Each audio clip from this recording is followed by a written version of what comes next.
Chapter 1455. Inside the main tent of the heavily guarded barracks, the atmosphere was very gloomy. Xiao Ran's eyes swept angrily to the generals in front of him who hung their heads in silence. How did you find out the news? There are only a few thousand people on the other side, and they don't give up Xiao Su's main army. Where did your eyes go? The anger was suppressed, but Xiao Ran's raised tone still made everyone shrink back. One of the generals stood up and blamed himself. I really didn't know that they actually disguised themselves as an army of 20,000. Your Highness, please punish me. Is there any use in punishing you? People have already clamored under our eyes. Xiao Su has also disappeared with the main army. Do you think that now is the time to use people so you are fearless? You can't even do such a small thing as keeping an eye on people. What's the use of keeping you? Xiao Ran stared at these people. Why are the people from his mother's family a bunch of trash? Not only are they incompetent, but they are also a hindrance. Yan Shi on the side knew the reason for his anger. The battlefield changed rapidly. Once the traces of the opponent were lost, it would be difficult to guard against. Moreover, the enemy was outnumbered, but someone took advantage of such a big loophole. If word got out, how could His Highness stand in the three armies? How could he establish military prestige? Xiao Su's reputation was already great. Now with this matter, perhaps, Yan Shi thought of the rumors that had been spreading wildly in the Rising Wind army recently. His Highness still didn't know about this. If he knew, he would be even angrier. Go to the torture room to receive 30 canes. The remaining 70 canes will be given when the war stops. Get out. Now I don't want to see you at all. At this time, Xiao Ran's cold voice sounded, and Yan Shi had a bad feeling in his heart. Many of the people present were old generals. Originally, when they heard this young man degrading them so badly, they were already dissatisfied. Now, regardless of the occasion, he actually wanted to punish them. When something happened, his first reaction was not to save the situation, but to punish them. Many people were angry but did not dare to say anything. The enemy was so childish. No wonder the emperor would take action against the King of England at this time. Sure enough, if the upper beam is not straight, the lower beam will be crooked. Although they thought so in their hearts, they still went down sullenly. Yan Shi was Xiao Ran's confidant. After everyone left, he immediately stepped forward to comfort him. Your Highness, although the King of England has tricked us, he only has more than 10,000 people on his side. We don't have to worry about them at all. We only need to send more people to besiege the general who shouted.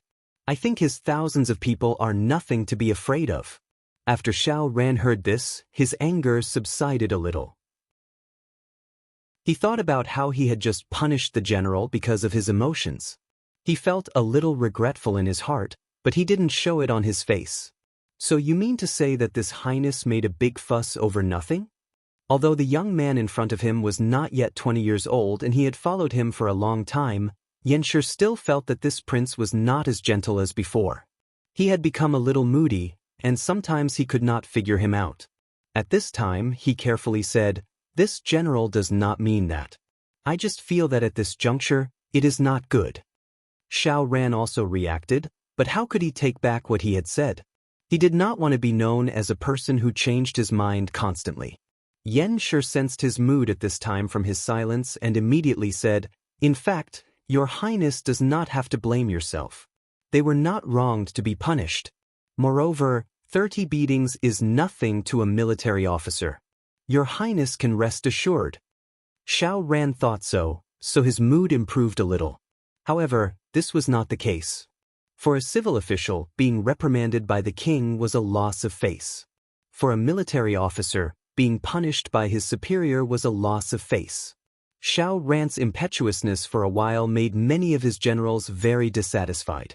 And this dissatisfaction would grow with the passage of time. "Then, Your Highness, what should we do next?" Yan Shi asked. "Catch the one who shouted and see if we can pry Xiao Su's whereabouts from his mouth."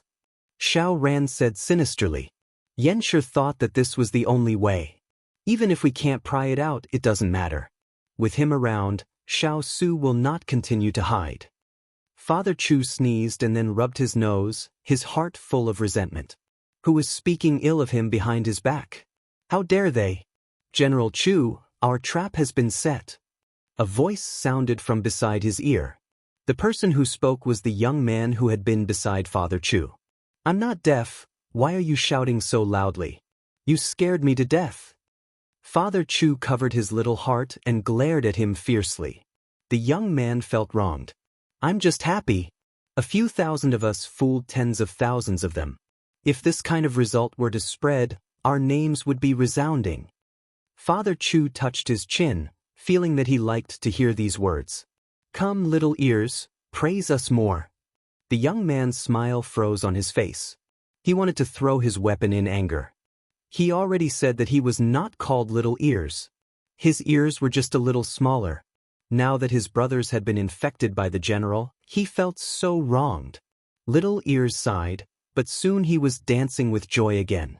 Not only did we successfully attract most of their forces, we even covered the direction of the main army. I heard that they still don't know that Lord and the rest are here. General, the formation you arranged yesterday was amazing. Who didn't like to hear praise? And it was all true. Father Chu was very pleased, his heart rippling, but he put on a serious face and raised his hand to knock little ears. Don't be arrogant in victory, and don't be discouraged in defeat, okay?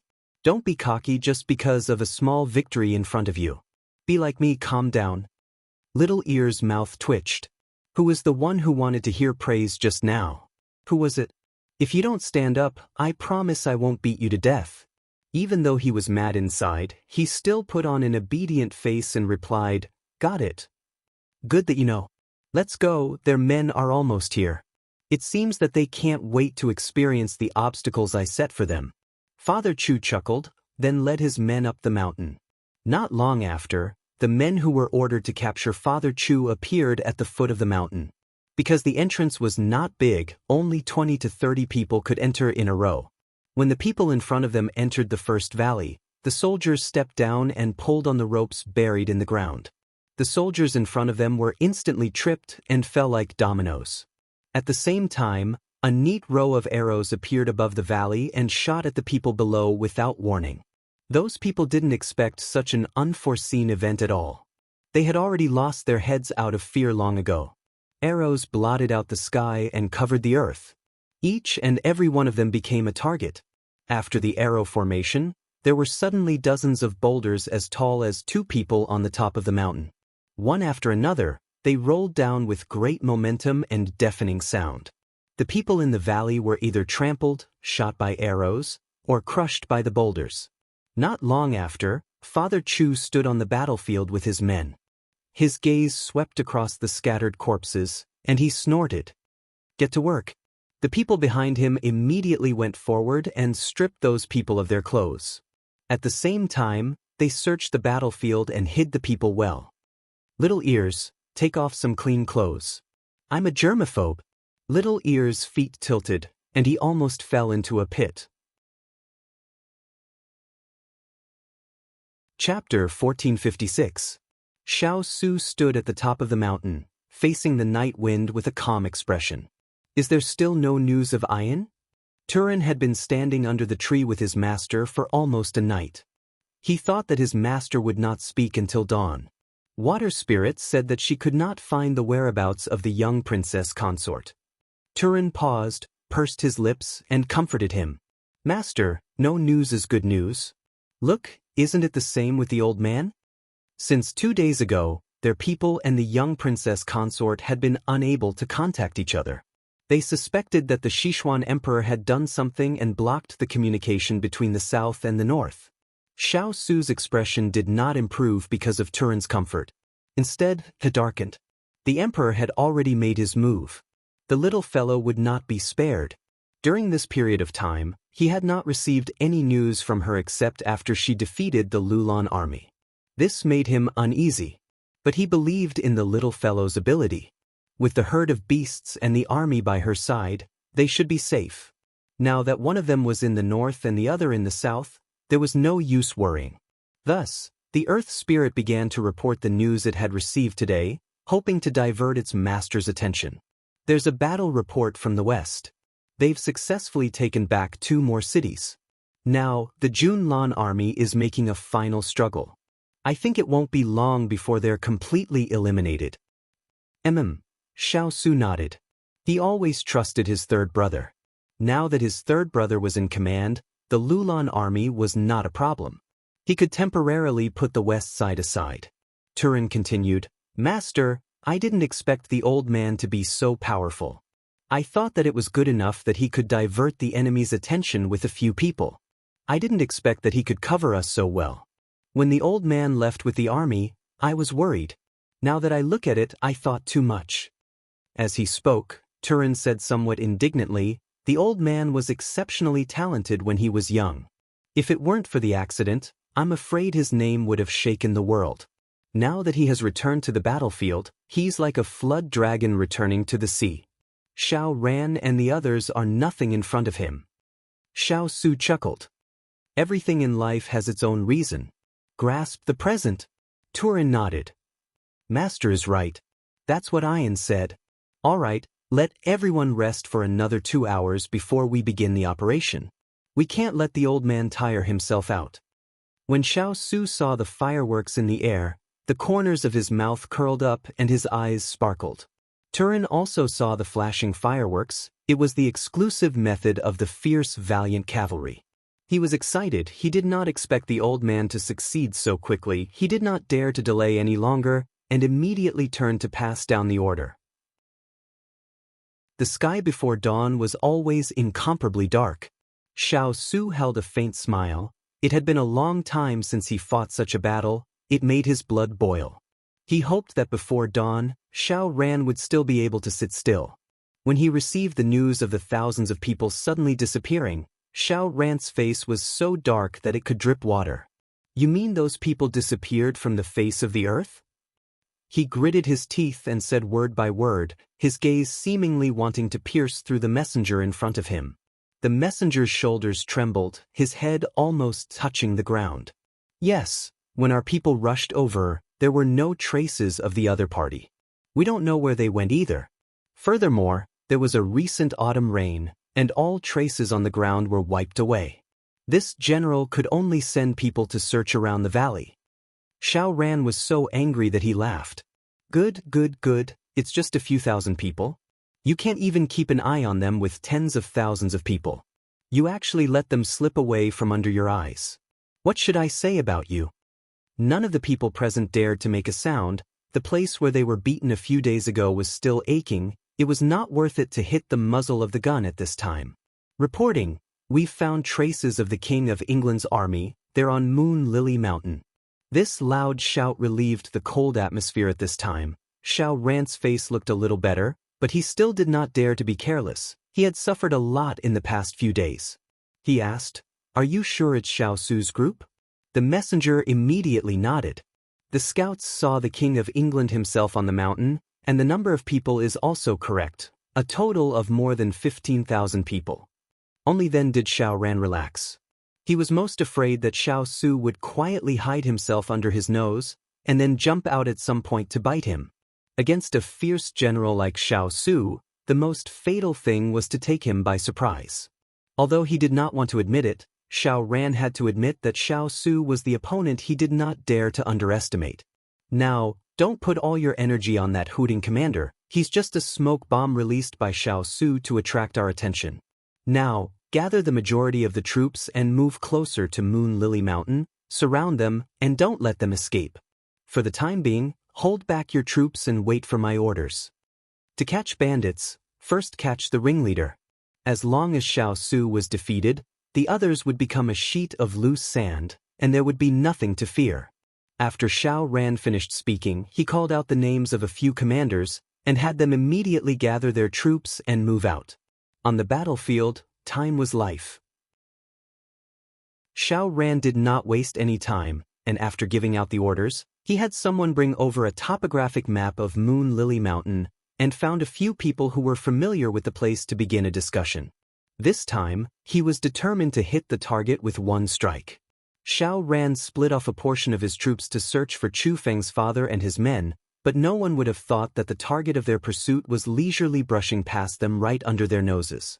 Chu Feng's father and his men had already successfully infiltrated Xiao Ran's army and were laughably assigned a mission to search for him. When they accepted the mission, everyone was overjoyed. After the other party left, they rested on the spot without any scruples. Chu Feng's father chewed on a piece of grass, his head resting on his arm as he lay on the ground with one leg crossed over the other. His posture was lazy and unrestrained, and he looked up at the floating clouds in the sky, chuckling. The sky is blue, the clouds are white. Little Ear's lackey was serving tea at the side, but when he heard that, he looked up. Where was the blue sky and white clouds? It was clearly cloudy, but the general was right. Yes, yes. You sure know how to talk. Reward. Chu Feng's father took out a stone from his pocket and threw it to him. Little Ear's mouth twitched. Didn't the general just pick it up from the ground? However, he did not fuss over it, and after keeping it, he asked, General, what do we plan to do next? Chu Feng's father raised a finger mysteriously. One word, the. It was clearly 2 words. Wait for what? Little Ear asked humbly. Chu Feng's father rolled his eyes. Why was this kid so stupid? Forget it, he had better be kind and explain. Although Xiao Ran has been lured away by his son-in-law, he still left some men to keep an eye on Wu Lin's men, so we have to wait for the right time to sneak in and contact Wu Lin. Little Ear came to a sudden realization.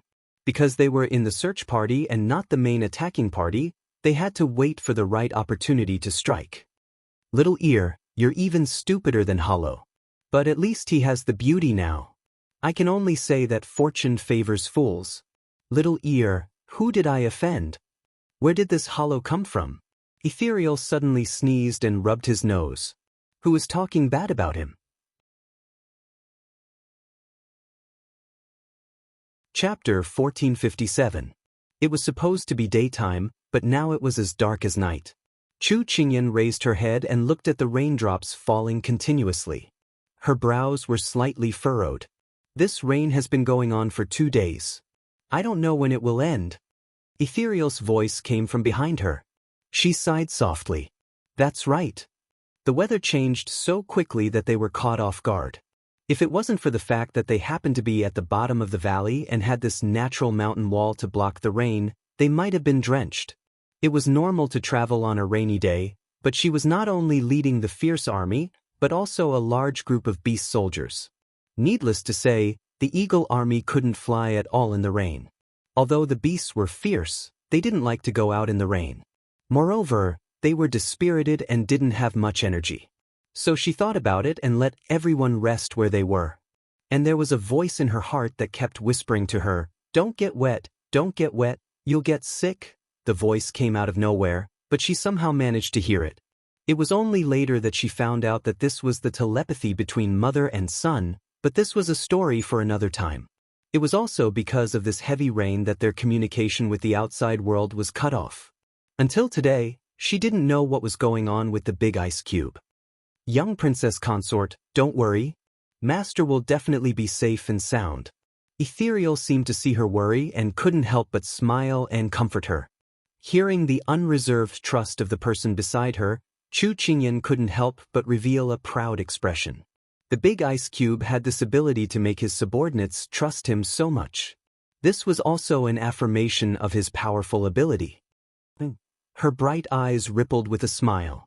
Then she said, Jean Exin, do you still have that sour fruit to eat? Ethereal almost sprained his waist. Young princess consort, you seem to be particularly fond of sour fruits recently. Chu Qingyan, who was taking the fruit that Jean Exin handed over, revealed a very innocent expression when she heard this. I can't help it. I'm greedy. Ethereal rubbed his chin. Something was wrong with the little princess. Jean Exin, who was at the side, glanced at the remaining few small sour fruits in the bag. According to the fact that his master ate more than 10 fruits a day, he decided to pluck the fruits from those few fruit trees. And he would call a helper to help him. Thus, he silently turned around and called for Bai Yutang and went to pluck the fruits. Hualing looked at the little princess eating a little sour fruit and couldn't help swallowing a mouthful of saliva.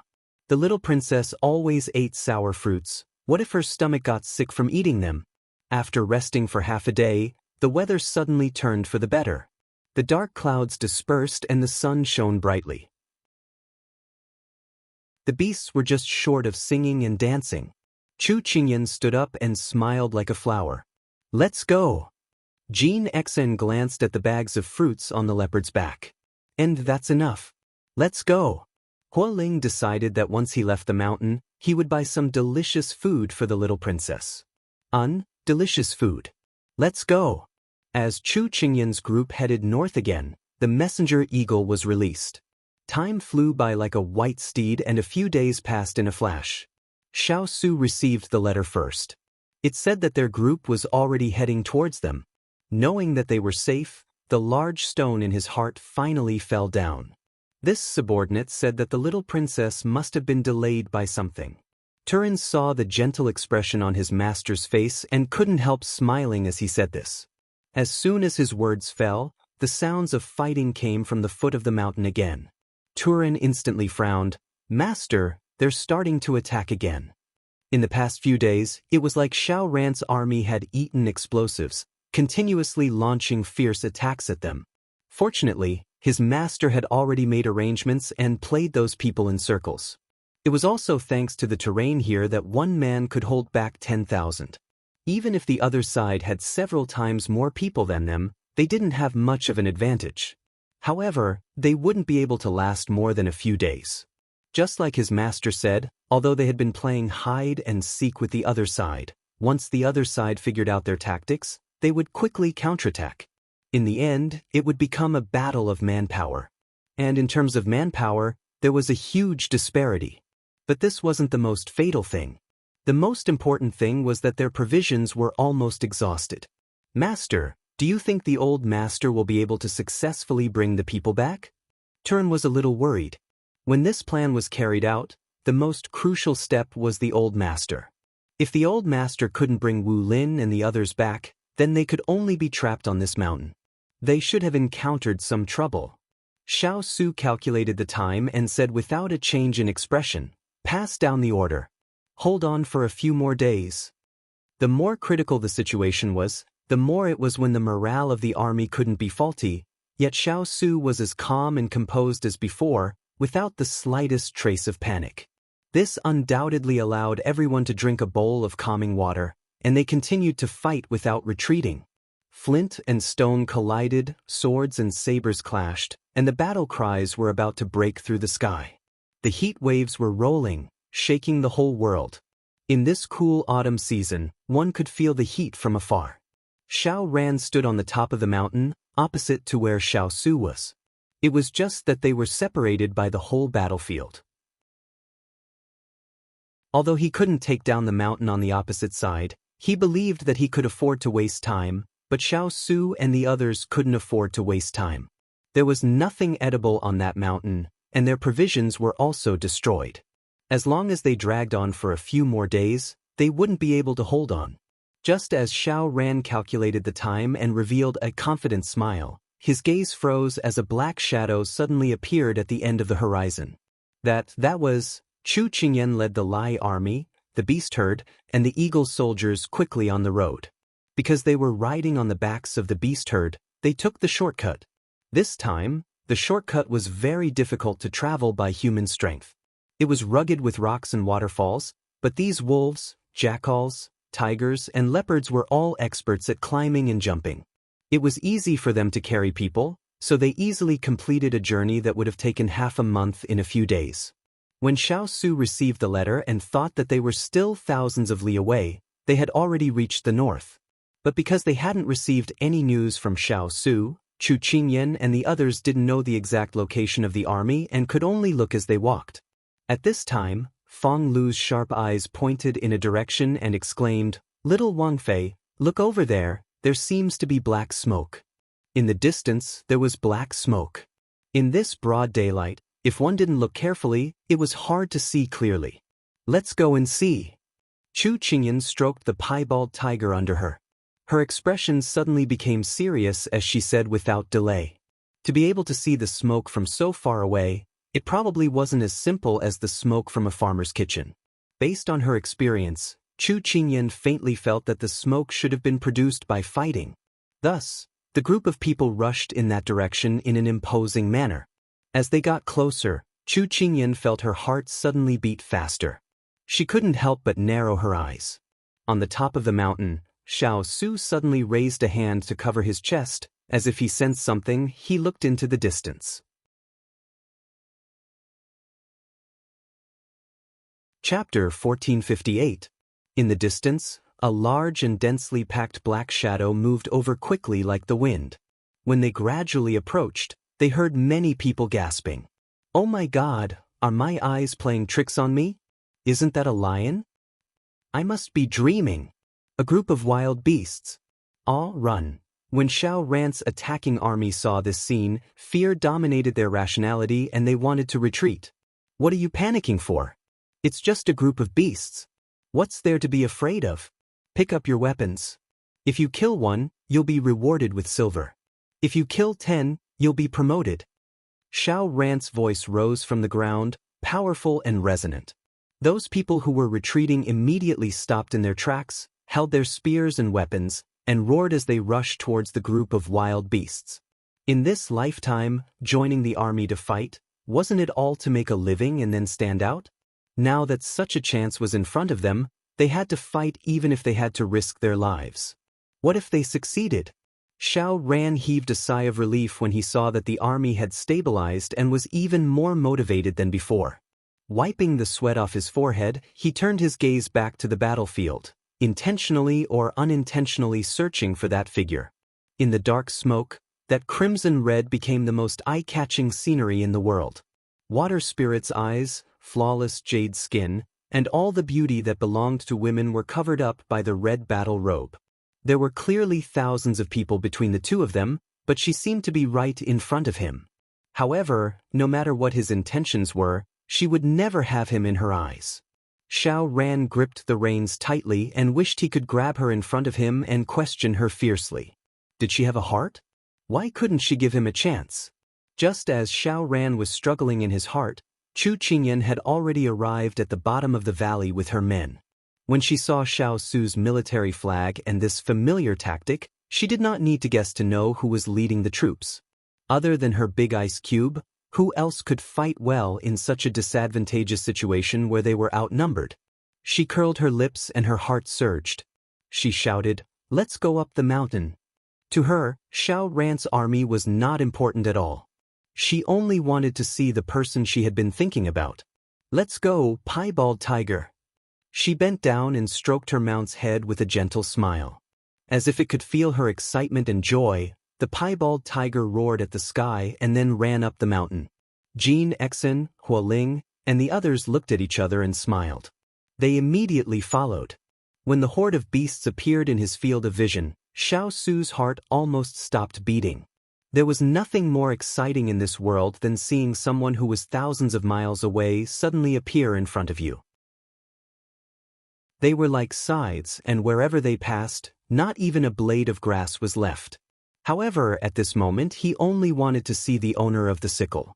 After being separated for dozens of days, he had suffered the pain of lovesickness. Now that the bitterness was over and the sweetness was coming, he couldn't wait any longer. The reason why this mountain could become Xiao Su's base of operations that was easy to defend and difficult to attack was because it had nothing but rocks. It was not easy to climb and it was easy to expose the target, so Xiao Ran's people were beaten down not long after they climbed up. Fortunately, her horde of beasts were all good climbers. They carried her up smoothly. When she was about to reach the peak, a hand suddenly stretched out from above. It was white and slender with distinct joints. The palm was facing her. The lines on the palm made her instantly dazzled under the sunlight. It was as if something had drilled into her heart. It was itchy, swollen, and warm. She did not hesitate. She reached out and gave herself to him. Their palms touched and their fingers intertwined. The missing corner was finally filled. She only felt the hand that was holding her lift, and her whole body was brought up. The mountain top slowly descended, and the people on the mountain top became clearer. When the silver mask appeared in her vision, she jumped up like a monkey and hugged his neck tightly. "Don't talk. Kiss me." When she pounced over, he had already raised his hand to support her. After she said those shocking words, he did not hesitate to lower his head to cover her. At the same time, he circulated his internal energy and disappeared in front of everyone in the blink of an eye. Fire Spirit rode on the white tiger and the smile on his face suddenly froze. He touched the back of his head. "Where is Master? Didn't I see him just now?" Sui was also at a loss. "Where was my master?" Only Turin, who had been standing at the same spot, looked at them coldly. "Why are you still standing there? Fight." Everyone then regained their senses and fired at the enemy with all their might. What a joke! The horde of beasts they brought were not to be trifled with. As for the two of them who had become hands-off shopkeepers, they were inseparable on the lush tree trunk. The little fellow's enthusiasm was beyond his imagination. However, the blood in his body was boiling more fiercely than hers. Their mouths were intertwined and they hated that they could not knead each other into their bones and blood. His clothes were half torn, and where was the aura of a commander from before? He was impatient and impatient. Where was the aura of a commander that was cold and abstinent? Chu Qingyan sat in his embrace and hugged his neck. She was like a fish that lacked water as she took in large breaths of air. Xiao Su hugged her waist and buried his face in her shoulder, breathing in the fragrance of her hair. Only now did he believe that the little fellow had finally returned to his side. She originally thought that the big ice cube would eat her up here. Although the situation was a bit special, she did not mind. The joy of reuniting covered all the shyness. However, at the crucial moment, he stopped, which made her a bit confused. "What is it?" she asked shyly. "There is no water here." It was not easy to clean it for her. Moreover, she was already too tired from rushing over. He could not only take care of himself. When Xiao Su said this, how could she not understand what he meant? She instantly blushed and raised her hand to hit his chest. Then, she blushed and let him help her tidy up her clothes. It was easy to take off clothes but difficult to put them on, especially at this kind of time when absence made the heart grow fonder. God knew how much self-control he used to restrain himself. In the end, he was sweating all over because of the heat. He could only use words to distract himself. "Why are you here so soon? Did anything happen in the south?" From Xiao Ran's sudden attack, he faintly guessed that she would not be safe there. However, the situation was too tense and he suddenly lost news of her. Chu Qingyan immediately recounted everything that had happened to them in detail. She mentioned how Yun Peak had submitted to them and how they had successfully reclaimed the 3 cities. Xiao Su listened to her and his eyes shone. When she finished, he leaned over and gave her a deep kiss. He did not let go of her until she was out of breath. He caressed her face and laughed wildly. "You are indeed my person." She snorted and reached out to pull him into her embrace. She straightened her waist and bit his lips. Then, she licked the corner of her mouth and said brightly, "You are also my person." The way that nimble little tongue licked her lips was as seductive as a peach. Coupled with her unintentional coquettish eyes, Xiao Su's eyes darkened. He lowered his head and heavily kissed her lips. "It's yours. It's all yours."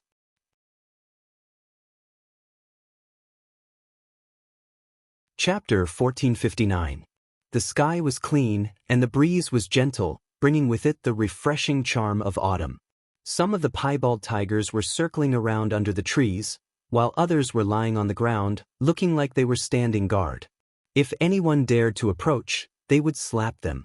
Of course, everyone was busy fighting the war, so who would have the time to provoke these mountain kings? The leaves were lush, and the scene inside could not be seen clearly. Xiao Su and Chu Qingyan fooled around inside for a while before they quieted down, as if they were enjoying this rare moment of tenderness. She leaned on him and said lazily, "Is it really okay to just leave the stall to them?" Although she asked this, there was no worry in her tone. Xiao Su raised his hand to pinch her nose and chuckled. "They've been by my side for at least 10 years, so it's time for them to take charge." She nodded in satisfaction and turned around to find a comfortable position in his arms. She yawned and closed her eyes. "Then I'll sleep in peace." Xiao Su wanted to talk to her again, but there was already a steady breathing in his arms. He was slightly stunned. She fell asleep just like that, not giving him any face at all. In any case, they had just reunited. Then he smiled helplessly, but his eyes were filled with endless doting. She was probably too tired from the journey, and he felt a little heartache. He settled her down, wrapped his arms around her body, and closed his eyes in peace. Thus, not far away, the people were fighting in full swing, shouting about the cold weather.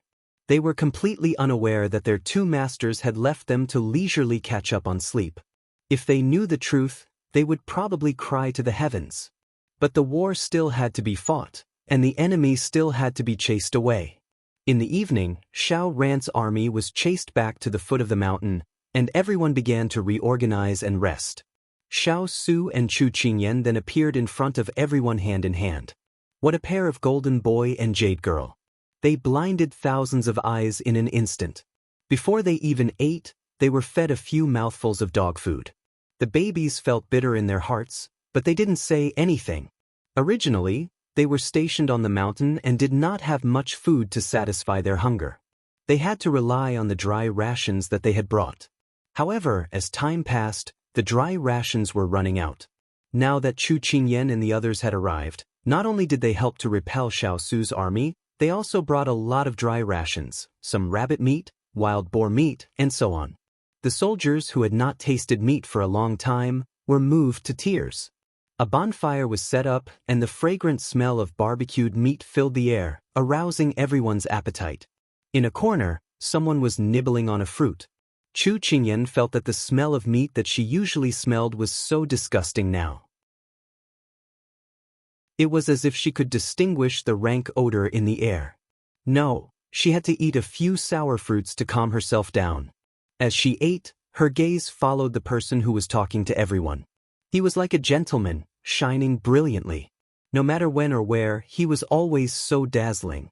Xiao Su felt her gaze and turned his head to search for her. When he met her gaze, his brows smiled, and his eyes were full of tenderness and love. Chu Qingyan felt sweet in her heart. She felt that the sour fruits were also sweet. Because the two of them had sneaked away, the generals were now pestering Xiao Su to report the situation of the battle and the casualties. When Xiao Su escaped, he had already fallen asleep leaning against a tree trunk. Bai Yutong and the others were lying beside her, as if they were using their fur to warm her. Once night fell, the temperature in the forest would start to drop. Moreover, it was already autumn now, and the night was even colder. Xiao Su walked over and took off his cloak to cover her. Then he sat beside her and carried her in his arms. After finishing this series of actions, the little fellow was not woken up. She was still sleeping soundly. He could not help but feel helpless and amused. Was the little fellow too tired or was her guard too low? After tormenting her like this, she still did not move? He thought that she was too tired, so he hugged her to sleep for the whole night. However, he seemed to have underestimated her ability to sleep. Ever since the day they reunited, she would always be half asleep with her eyes closed. As long as she found an opportunity, she would burrow into his embrace and fall asleep. If he had something to do, she would find a corner to sleep. Bai Yutong and the others would eagerly run over to be her blanket and pillow, wishing that they could let their mistress sleep on their stomachs. To Chu Qingyan, since there was her family's big ice cube, she did not have to worry about anything. She could leave Lai Jun to him, the beasts to him, and Xiao Qi to follow by her side. So she could rest assured and continue her dream. 2 days later, Xiao Su finally felt that something was wrong. His heart was like this. Why was his wife so clingy to him? She was hugging the tree trunk to sleep all day. How could she continue like this? So after arranging the battle plan for the day, Xiao Su separated his person from the tree trunk and carried her into his arms. Then he sat down and looked down at the person in his arms. Her pink little face seemed to be getting redder and redder. Her long eyelashes fluttered and she was extremely cute. She did not look sick at all. Instead, her skin was white and rosy, making her even more charming. Xiao Su slightly frowned. She did not look like she was sick. Then why did she sleep all day? At this time, he noticed that the little fellow was holding something in her hand. He took a look and saw that it was a small fruit that she had taken a bite out of. He knew that she did not like to eat dry food these days and had been eating fruits all day. Because he did not like to eat fruits, he did not try the taste. Seeing that she was eating so happily, he hesitated for a moment before taking a bite out of the place where she had bitten. The moment he took a bite, Xiao Su's face twitched. Could this thing be eaten? At this time, Jean Xian came over with a bag of things. What is this?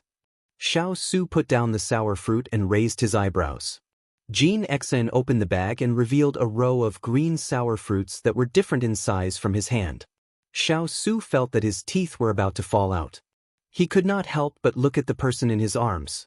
Did the little fellow eat these recently? His eyebrows immediately wrinkled. Could it be that the little fellow was really sick? He immediately pulled out her wrist and put his fingers on her pulse. Although he did not know medicine, as a martial arts practitioner, he knew how to take a pulse. When he heard the sound of her pulse, Xiao Su's body stiffened. He was like a statue and his eyes did not even move. Jean Xian's heart was in his throat when he saw this. Your Highness, is there a problem with Master's body? This voice pulled Xiao Su's attention back. He said in an erratic tone, Call Ethereal over quick. Jean Xian immediately turned around and dragged Ethereal over. Originally, when Jean Xian pulled him over without a word, Ethereal felt that something was wrong. When he saw his master holding the little princess in a daze, he felt even more uneasy. He immediately went forward and carefully placed his hand on the little princess's pulse. Ha! Ethereal retracted his finger and smiled like a spring flower. Master, the little princess is pregnant.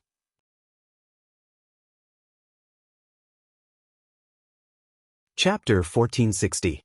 Chu Qingyan woke up amidst the joyous noise. She looked blankly at the bouncing Xiao Lai. Big Ice Cube, what happened to Huoling and the rest? Just as she pointed forward, she paused. Oh my God, what happened to her Big Ice Cube? Why was he so happy? Big Ice Cube, don't scare me. She grabbed his sleeve and whimpered.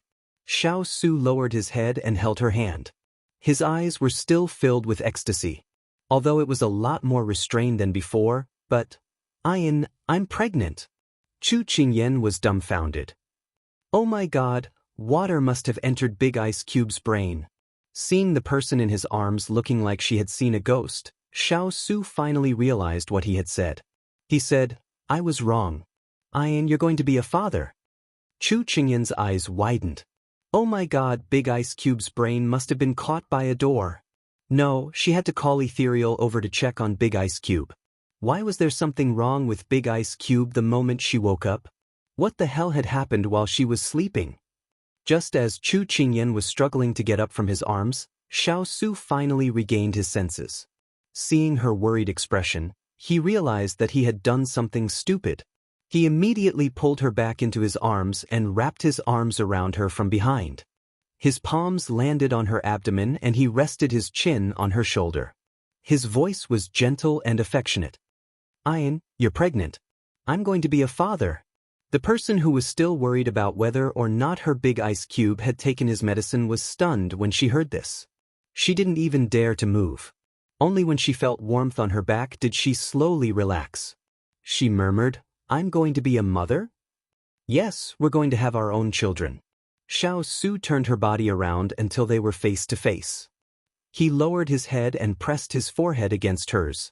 His voice was unbelievably gentle. Chu Qingyan followed his gaze and looked at her flat stomach. She couldn't help but reach out to touch it. Heat swirled in her chest and rushed to her eyes. I can't believe that there's a little life here. It's in my stomach. Her eyes were slightly red and sparkling.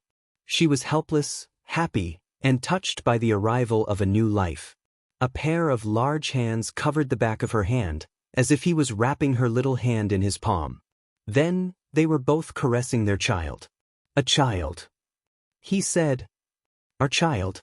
When it's born. Our child, our child. And the unfair treatment that Big Ice Cube had received when he was young had always been a thorn in her heart. He was such an intelligent and handsome youth. Why was he not liked by others? She pursed her lips and smiled.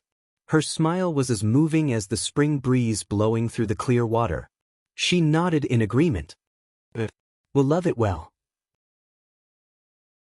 We won't let it suffer any grievances. A father's love and a mother's love will not be lacking in its childhood. Shenmo's eyes were full of smiles. They were bright and dazzling. It was even more captivating than the morning sun and the sunset. We won't be absent. If it's a daughter, you'll teach her the zither, chess, poetry, calligraphy, and painting. I'll teach her etiquette, music, archery, defense, and mathematics. Our daughter will definitely be as beautiful as you. Chu Qingyan continued his words. Her eyes were full of smiles. If it's a son, I'll teach him how to conduct himself. And you'll teach him everything you've learned. I want him to be like you and become a hero in the hearts of the people. I'll pour all my love into him. The childhood that you missed, I'll make it up to our son. A small version of Big Ice Cube would definitely make people's hearts ache. However, when the day came, she would only want to stuff that stinky brat into her stomach and remake him. Of course, this was a story for another time. Cough cough. A cough was heard in an attempt to attract the attention of the two prospective parents. Unfortunately, the two who were about to become parents didn't notice at all. They continued to immerse themselves in their endless imagination. And the few people who had been in the background for a long time finally couldn't bear it anymore. Master, this is pregnancy stabilizing medicine. You have to let the young princess consort drink it while it's hot. Master, do you want to eat some small fruits? This subordinate brought by Yutong to pick a bag of them. Young princess consort, what do you think of this quilt? This subordinate just made a feather quilt. You definitely won't feel cold when you sleep at night. Master, this subordinate just went to pick a bird's nest. I'm going to give it to you to nourish your body. Ethereal was holding a bowl of medicine, Jean Xen was carrying a cloth bag, Hualing was holding a quilt, Sui was carrying a basket of bird eggs, Snowflake Cake was biting on a pheasant, Xiao Hai threw a giant snake to the ground, and Glutinous Rice Ball was rubbing his body against her, wanting to warm her up. Chu Qingyan and Xiao Su looked at each other. Then they silently separated and stood up. Then they lightly coughed. That pair of retarded parents from before was definitely not them. Heavens! However, an unexpected person rushed over. What? I heard that I have a grandson. A person whose face was covered in soot jumped in front of Chu Qingyan with a whoosh sound. He seemed to be very unhappy. Xiao Su had just stepped forward to protect the little one, but the moment the other party spoke, he retracted his hand. He stared at the person who had already turned into soot, and the corner of his mouth twitched uncontrollably. Chu Qingyan's reaction was no less than Xiao Su's. She swallowed her saliva and pursed her lips at the charcoal in front of her. She called out tentatively, "Father?" Puckle answered happily, "I. My darling Kai Kai, quickly tell father, are you going to give birth to a grandson or a granddaughter? Father can't wait to hug you." "Father, daughter remembers that you should be with mother in a safe place right now." In an instant, the atmosphere froze. With Chu Qingyan as the center, the atmosphere was fully released and dispersed in all directions.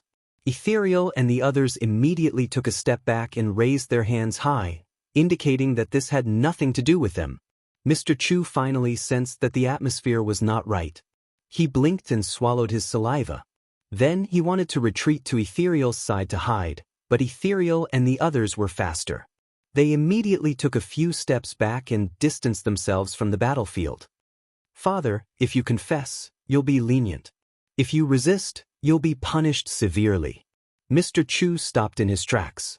He turned his head and wanted to cry, but no tears came out.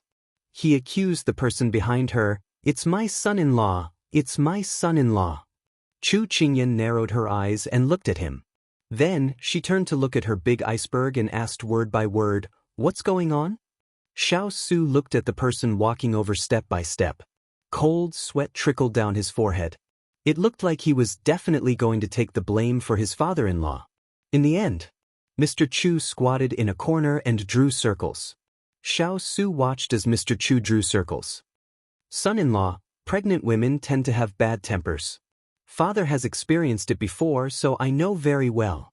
Son-in-law understands." After that, the two of them sighed in unison. Sigh.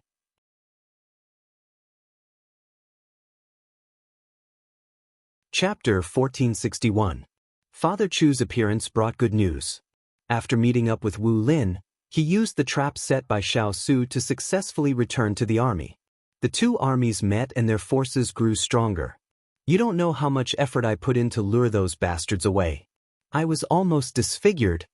Chu Machen's father complained tearfully. As he cried, he stole glances at his daughter. He wanted to win her sympathy so that he could be forgiven. However, his daughter had a heart of stone. After hearing his words, she became even colder, making him feel like he was digging his own grave. Ethereal smiled and comforted him. "You've worked hard, old master." Little Ear, who was at the side, added, "You were the one who stepped into the pit when you heard that the little princess consort was pregnant." Father Chu stomped his foot. "Little Ear, if you don't say anything, we can still be friends." Little Ear moved to the side and looked at the sky. Everyone couldn't help but laugh. Xiao Su shook his head and then signaled Wu Lin to report the situation. "General, we lost more than 2,000 people. More than 3,000 soldiers were injured. Now we have nearly 50,000 men." When Wu Lin said this, his head gradually lowered. There was a hint of hatred in his voice.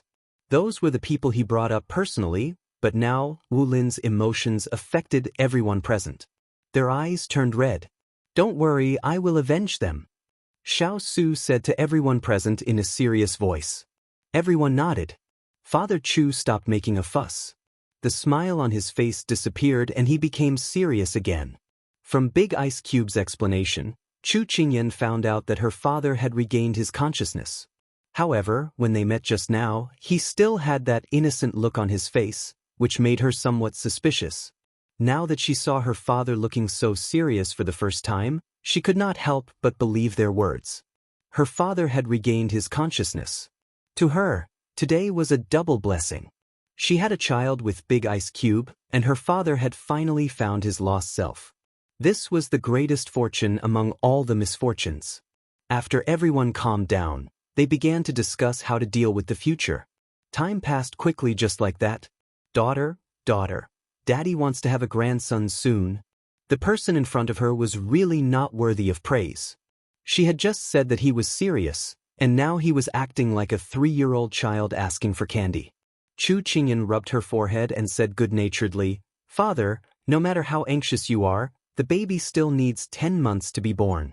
Furthermore, this is your grandchild, not your grandson." "Oh," Mr. Chu replied. Then he continued to lick his face and blinked. "What if I want to see it as soon as possible?" "Father, it's already late. You can go and dream." Chu Qingyan smiled and winked at Little Ear.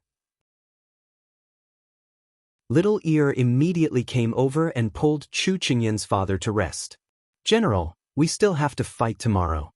You have to quickly recover your energy.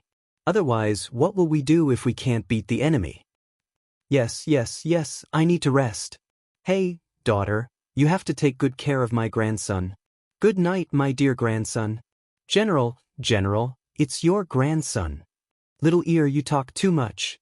After watching her father leave, Chu Qingyan started to look around for the Big Ice Cube. After the meeting, Chu Qingyan could clearly feel that her Big Ice Cube's aura had become much colder.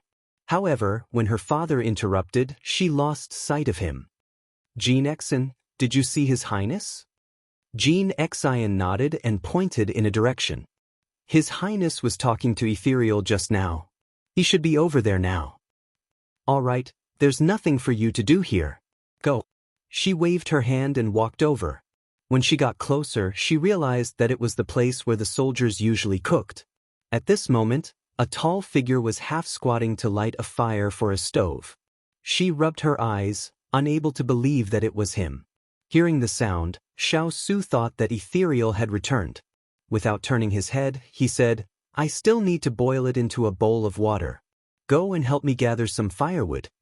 The footsteps walked away, but after a while, they walked over again. He reached out and the firewood was placed in his hand. He focused on boiling the medicine while the person standing behind him passed him the firewood. There was a faint fragrance in the air. Finally, Xiao Su felt that something was wrong. He turned around and saw the person standing behind him. Chu Qingyan held the firewood and smiled at him with her head tilted. Xiao Su immediately stood up. He did not even care about the stove. He took the firewood from her hand and could not bear to scold her. He pulled her into his arms and whispered, "Didn't I tell you to stay here? Why did you come here? The baby said that he missed you." She laughed softly, easily stopping him from scolding her. Xiao Su hugged her tightly and sighed. "What should I do? I'm completely under your control now. You're not convinced?" She raised her voice. "I'm willing." He chuckled and hugged her even tighter. She curled her lips into a smile, then leaned into his embrace and asked worriedly, "Did you run into some trouble? I saw that you were not in a good mood just now." "The provisions can't last more than 2 days." He wanted to hide it from her, but he knew that she would find out sooner or later. He might as well tell her directly, so that she would not have to guess and worry. It was not good for her health. Chu Qingyan was mentally prepared, but she still frowned when she heard it. She only found out a few days ago that Sichuan Emperor burned their provisions. He really wanted to kill them all. If not for the big ice cube strategy, the army would have been defeated. "Don't worry, there's always a way out." Xiao Su patted her back as he comforted her. Chu Qingyan nodded gently. If he could stand tall, he could carry the sky that was falling down. If he could bend down, he could boil medicine for his wife and child. This kind of flexible person would definitely lead them to victory. Since ancient times, evil could not win over good. Just as Chu Qingyan was obediently letting her baby's father feed medicine, Hualing rushed over. "What happened?" Xiao Su asked, his hands not stopping. Hualing took out a letter and said to the two, "This was sent by young Master Hua's family. It's for the little princess consort." She was a bit surprised. What kind of urgent matter did this fellow send her a letter at this time? She took it and impatiently opened it. When she finished reading the contents, she couldn't help but facepalm. This fellow really warmed her heart. Did something happen to the shops in Jiangnan? Xiao Su leaned over. He thought that she was vexed and couldn't help but ask with a raised brow. Chu Qingyan waved her hand and said with a smile, No, Jiangnan's business is good. It's just," she paused and her eyes sparkled, "Sleeve asked if we were lacking food. She stored quite a bit for us. She said it's enough for the 3 armies to eat for a year." Hualing's eyes lit up. The Hua family's young master really sent charcoal in the snow. Xiao Su held her hand and said with a low laugh, "As expected, there's always a way out." She just found out that she was pregnant and Sleeve sent a big gift. It really was too much of a coincidence. She rubbed her stomach and held his hand back. She said with a laugh, "This gift really came at the right time."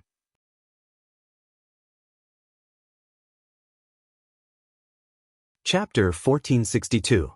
Hua Xiuli did not expect that her assistance would come at such a coincidental time. She had personally escorted the rations, but because the battlefield was dangerous, she only had time to deliver the rations to the people sent by Xiao Su before returning to Jiangnan. However, when she delivered the rations, she received a reply from her good friend, which made her very surprised. When she returned to Jiangnan, she poked her husband. Her face was full of grievances, but her tone was full of joy. "Qingyan is pregnant, and she even cheated me of 100,000 rations, saying that it's New Year's money for the baby. What the hell, I didn't even take a look at my godson, and she gave me such a big red packet. I'm at a loss. Sob. Miser, you have to make a decision for me." Although she said that, she was very happy for her good friend. The rations were originally bought by her good friend, and she was only helping to manage them. Now, they were returned to their rightful owner. However, when she saw her miser, she could not help but act coquettishly. Unexpectedly, Lin Fengyi did not say anything and picked her up by the waist, walking into the room like the wind under his feet. "Hey, what are you doing?" It was broad daylight, and they could not be seen by the servants. Her dignity was at stake. "Didn't you want me to make a decision? Listen to me, we'll have babies too. If they have 1, we'll have 2. If they have 2, we'll have 3. Our numbers will surpass theirs, and in the future, the red packets they give us will definitely be more than the red packets we give them. So, let's work hard and not be left behind by them. Otherwise, there will be red packets from us in the future." Lin Fengyi finished his words without blushing or skipping a beat. Hua Xiuli felt that his words were very reasonable. Although she did not know what was wrong, she still nodded. However, when she was pressed down on the bed, she finally knew what was wrong. Miser, you bad person, treating me like a sow. And a few more. Wait, that's not right, you bastard, get off me. You? Sob sob. The red and fragrant tent rippled with waves. Every minute of the night was worth 1,000 gold. Oh no, making babies, every minute was worth 1,000 gold. Chu Qingyan naturally didn't know what kind of result she brought to her good friend. At this time, she was smiling as she counted the provisions. The provisions prepared by the richest man in Jiangnan were even better than those offered to the imperial court. This time, their soldiers and horses would definitely be able to eat until they were strong and healthy. After receiving the letter from Hua Xiu yesterday, Xiao Su made a prompt decision. He gathered all the troops and rushed down the mountain. Now they were no longer in the valley. Although there were tens of thousands of troops less than Xiao Ran, it was not as big as before. At least they could fight head-on with the other party. Because their actions were too unexpected, they were able to smoothly occupy one side and contend with Xiao Ran as an equal. As the sun rose, Xiao Su received a piece of good news. Lu Guang sent a message saying that he has successfully subdued the Rising Wind army. Now they are still biding their time. As long as Master gives the order, they will immediately revolt. Everyone in the tent was excited when they heard the news. This way, their numbers were basically equal to Xiao Ran's. Very good. Xiao Su curled his lips into a smile. He ordered all the soldiers to reorganize and wait for the opportunity to fight. As if they saw the dawn of victory, everyone valiantly walked out of the main tent. There were no outsiders in the tent. Xiao Su personally poured a cup of hot water and handed it to the person beside him. Drink a cup of hot water to warm up your body. Chu Qingyan's lips twitched. Although it was already autumn, it shouldn't be this cold, right? However, Big Ice Cube was also concerned about her. She took the cup and drank a mouthful under his gaze. Ever since Big Ice Cube knew that she was pregnant, he didn't let her do anything. From brewing medicine to serving porridge to changing clothes and shoes, he didn't let anyone help him. He did everything himself. It made her wonder if she had already lost the ability to take care of herself. After she fought for her rights several times to no avail, she could only give up and watch him busy in front of her. She also felt sorry for him. At this juncture, not only did he have to pay attention to the overall situation and lead troops to fight, he also had to take care of himself. It was too hard. However, a certain someone was willing to endure it. Every day, he would lie on her stomach and greet the unformed baby. It was only 1 or 2 months. How could he hear the baby's voice? However, Chu Qingyan did not want to tell him the truth and dampen his enthusiasm. Seeing that he was behaving like a big kid, she was also affected. She would talk to the baby for no reason. Thus, the two of them were like a pair of retarded parents. They would gather together and talk to the baby. Big Ice Cube, you should rest for a while. These 2 days, I haven't seen you sleep at all. You're as busy as a spinning top. Even if your mind can take it, your body can't take it. She put down the teacup and reached out to tug at his sleeve, looking at him worriedly. Once on the battlefield, it was common for him to not rest for several days and nights. However, when he met the little fellow's water spirit's gaze, he changed the words in his mouth and nodded according to her wishes. However, the little fellow was insatiable. She wanted him to rest under her eyes, afraid that he would secretly go busy again. In the end, Xiao Su lay on the bed and rested his head on her lap. From bottom to top, the person on top of his head looked at him with a smile. He couldn't help but reach out to wrap his arms around her waist. It was still so small. It was hard to imagine that this delicate body was pregnant with a life, a child connected to his blood. Ian, how are you feeling today? She gently massaged his shoulders and smiled. Ethereal said that at my age I would start to vomit. However, I don't know if it's because the baby understands me, but other than being addicted to acid and lethargy, there are no other symptoms. It's very stable. Xiao Su curved his lips. He leaned over and kissed her stomach through her clothes. It's very obedient. Very good. When it's born, I'll reward it well. Chu Qingyan pursed her lips and smiled. She raised a hand to caress her stomach. The familiar fragrance made him sleepy. Slowly, he closed his eyes and fell asleep. She had been sleeping recently and didn't feel sleepy at all.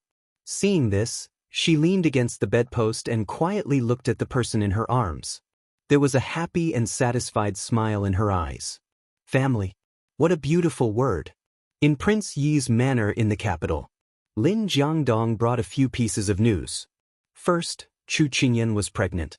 Second, Junlin's army had been defeated. Third, Sichuan Emperor was critically ill. Xiao Ho, who was watering the flower pot, heard the news. He casually put the kettle on the windowsill and took the cloth towel from the servant to wipe his hands. There was a smile on his face. It's all good news. Lin Jiangdong also smiled. The wrinkles on his face were almost like chrysanthemums. Yes, after waiting for so long, we finally got it. He knew who he was referring to without saying it. Xiao Ho chuckled. Write a letter to Imperial Brother and tell him that it's time to return to the capital.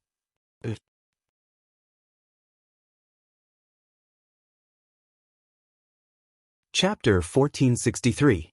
When Xiao Ran received the battle report, he suddenly felt a little dejected. After experiencing so many unforeseen events, there was always a time when he could not hold on any longer. He did not expect that after forcing Xiao Su into such a desperate situation, he would still be able to escape. Xiao Ran had cut off his rations, cut off his escape route, and was still able to peacefully contend against him as an equal. Sometimes, Xiao Ran couldn't help but wonder if the heavens were on his side, helping him all the time. Your Highness, their men are stationed 30 miles away from us. There are a total of 50,000 soldiers and horses. When Yanshi saw Xiao Ran like this, he did not want to bother him with these things, but at this juncture, he had to be more vigilant. Xiao Ran chuckled, You missed out. They still have a beast army. That was a terrifying force that could fight against 5 enemies by himself. Yanshi was startled when he heard this, and fear appeared in his eyes. He did not forget that 2 days ago, the horde of beasts had passed through like locusts. Wherever they went, not a single blade of grass was left alive. It was still a clean death under the sword, and there was no pain. However, if he fell into the beast army, he would not be able to live or die. Xiao Ran noticed Yanshi's expression, and a hint of bitterness appeared at the corner of his mouth. Humans could fight against the heavens and fight against humans, but creatures like beasts, you could not communicate with them. The moment they came up, they would tear and bite. They were incomparably vigorous and could not be understood. In the end, they could only passively take a beating. Qingyan, oh Qingyan, what did he do to deserve such devotion from you? Then Your Highness, what should we do now? After all, Yanshi had led the army for many years, so he quickly put away his emotions and asked respectfully. Although they have a horde of beasts, strictly speaking, we still have a lot more people than them. So, we must take advantage of this opportunity to catch them all in one fell swoop. Has the gunpowder arrived? The dejection only lasted for a moment, and Xiao Ran quickly pulled himself together. Thinking that the batch of gunpowder that he had asked someone to make should have arrived, he relaxed for a moment. Yanshi immediately nodded. I've received the letter. It will be delivered this afternoon. Very good, now we have nothing to fear even if they have a horde of beasts. Xiao Ran revealed a cold smile. Water Spirit had sent 2 letters, both of which contained important news. Junlin's army had been defeated and had now retreated from Sichuan. Hong Jianhua and Lin Meng led their troops to take over all the cities in the west. The imperial court's troops were all subdued and posed no threat. Lin Meng led 30,000 troops to guard the city while Hong Jianhua led the remaining 50,000 on the way to support them. The other letter was from the capital and contained only a few short lines. Consort, you made her move. The emperor was critically ill. She began to draw in the net and quickly returned to the capital. Chu Qingyan didn't have any problems understanding the first letter, but the last letter made her extremely confused. Although she could understand every word, she couldn't understand when they were strung together. When there was no one around, she grabbed Big Ice by the collar and approached him. She snorted. Are you and Prince E hiding something from me? Could it be that this is the backup plan you were talking about? In Xiao Su's eyes, her slender fingers didn't seem to be grabbing his clothes. Instead, they seemed to be resting on his chest, tickling him and making him restless. He raised his hand to cover her small hand and rubbed the back of her hand with his fingertips. His eyes sparkled. Yes, before the alliance of the 3 countries, we had already planned it. But we didn't expect the invasion of foreign enemies, which delayed a lot of time. Seeing him admit it, her pretense of being mean immediately dissipated. She blinked her big eyes curiously and couldn't wait to ask, "Come on, tell me, what's the plan?" "It's not the right time yet." Xiao Su pinched her nose. When he saw her accusing eyes, he couldn't help but chuckle. "You're so bad, so bad." She slapped his hand away and pretended to be on the verge of tears as she caressed her stomach. "Baby, look at your father. He's always bullying your mother. When you come out, you must properly teach your father a lesson on behalf of your mother." Xiao Su found it funny. He pulled her into his arms and tapped her lips with his finger. He smiled and said, "Tell on me to the baby? You're so cute." Coaxing her like a child. She opened her mouth and bit his finger. Then she proudly showed off to him. However, when she met his eyes that instantly darkened, she realized what she had done. Just as she loosened her mouth and was about to spit out his finger, he had already lowered his head and covered her lips with his, taking away all her breath and heartbeat. Sure enough, the evils brought on by oneself were the hardest to bear. The sun was already setting over the mountain, ready to set. Xiao Su gently patted the sleeping person on the bed and greedily looked at her sleeping face. Finally, he stood up and walked towards the main tent. The little fellow was already pregnant, so it was best for her not to participate in many things. This was also the reason why he didn't tell her about his plan. When he arrived at the main tent, everyone stood up. "Sit down. What's the situation now?" Xiao Su raised his hand and gestured. All the generals sat down again. Wu Lin stepped forward, his face full of joy.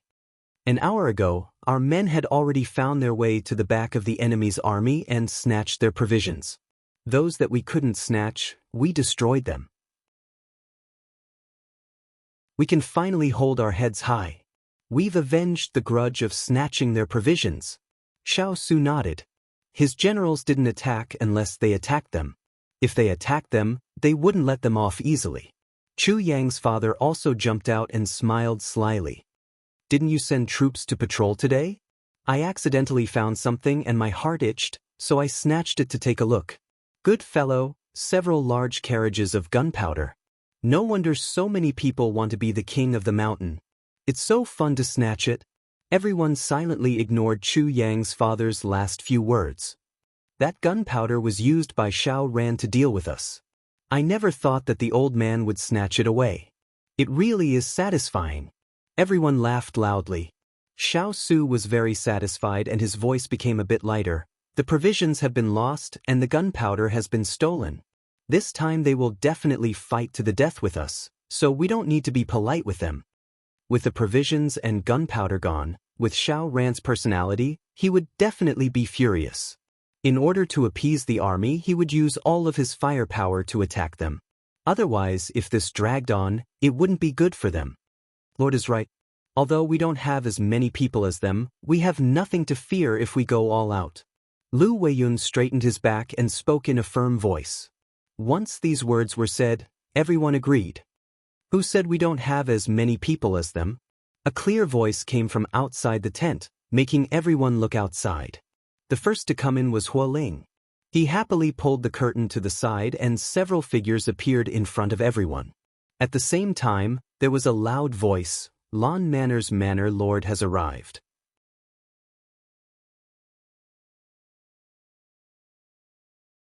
Chapter 1464.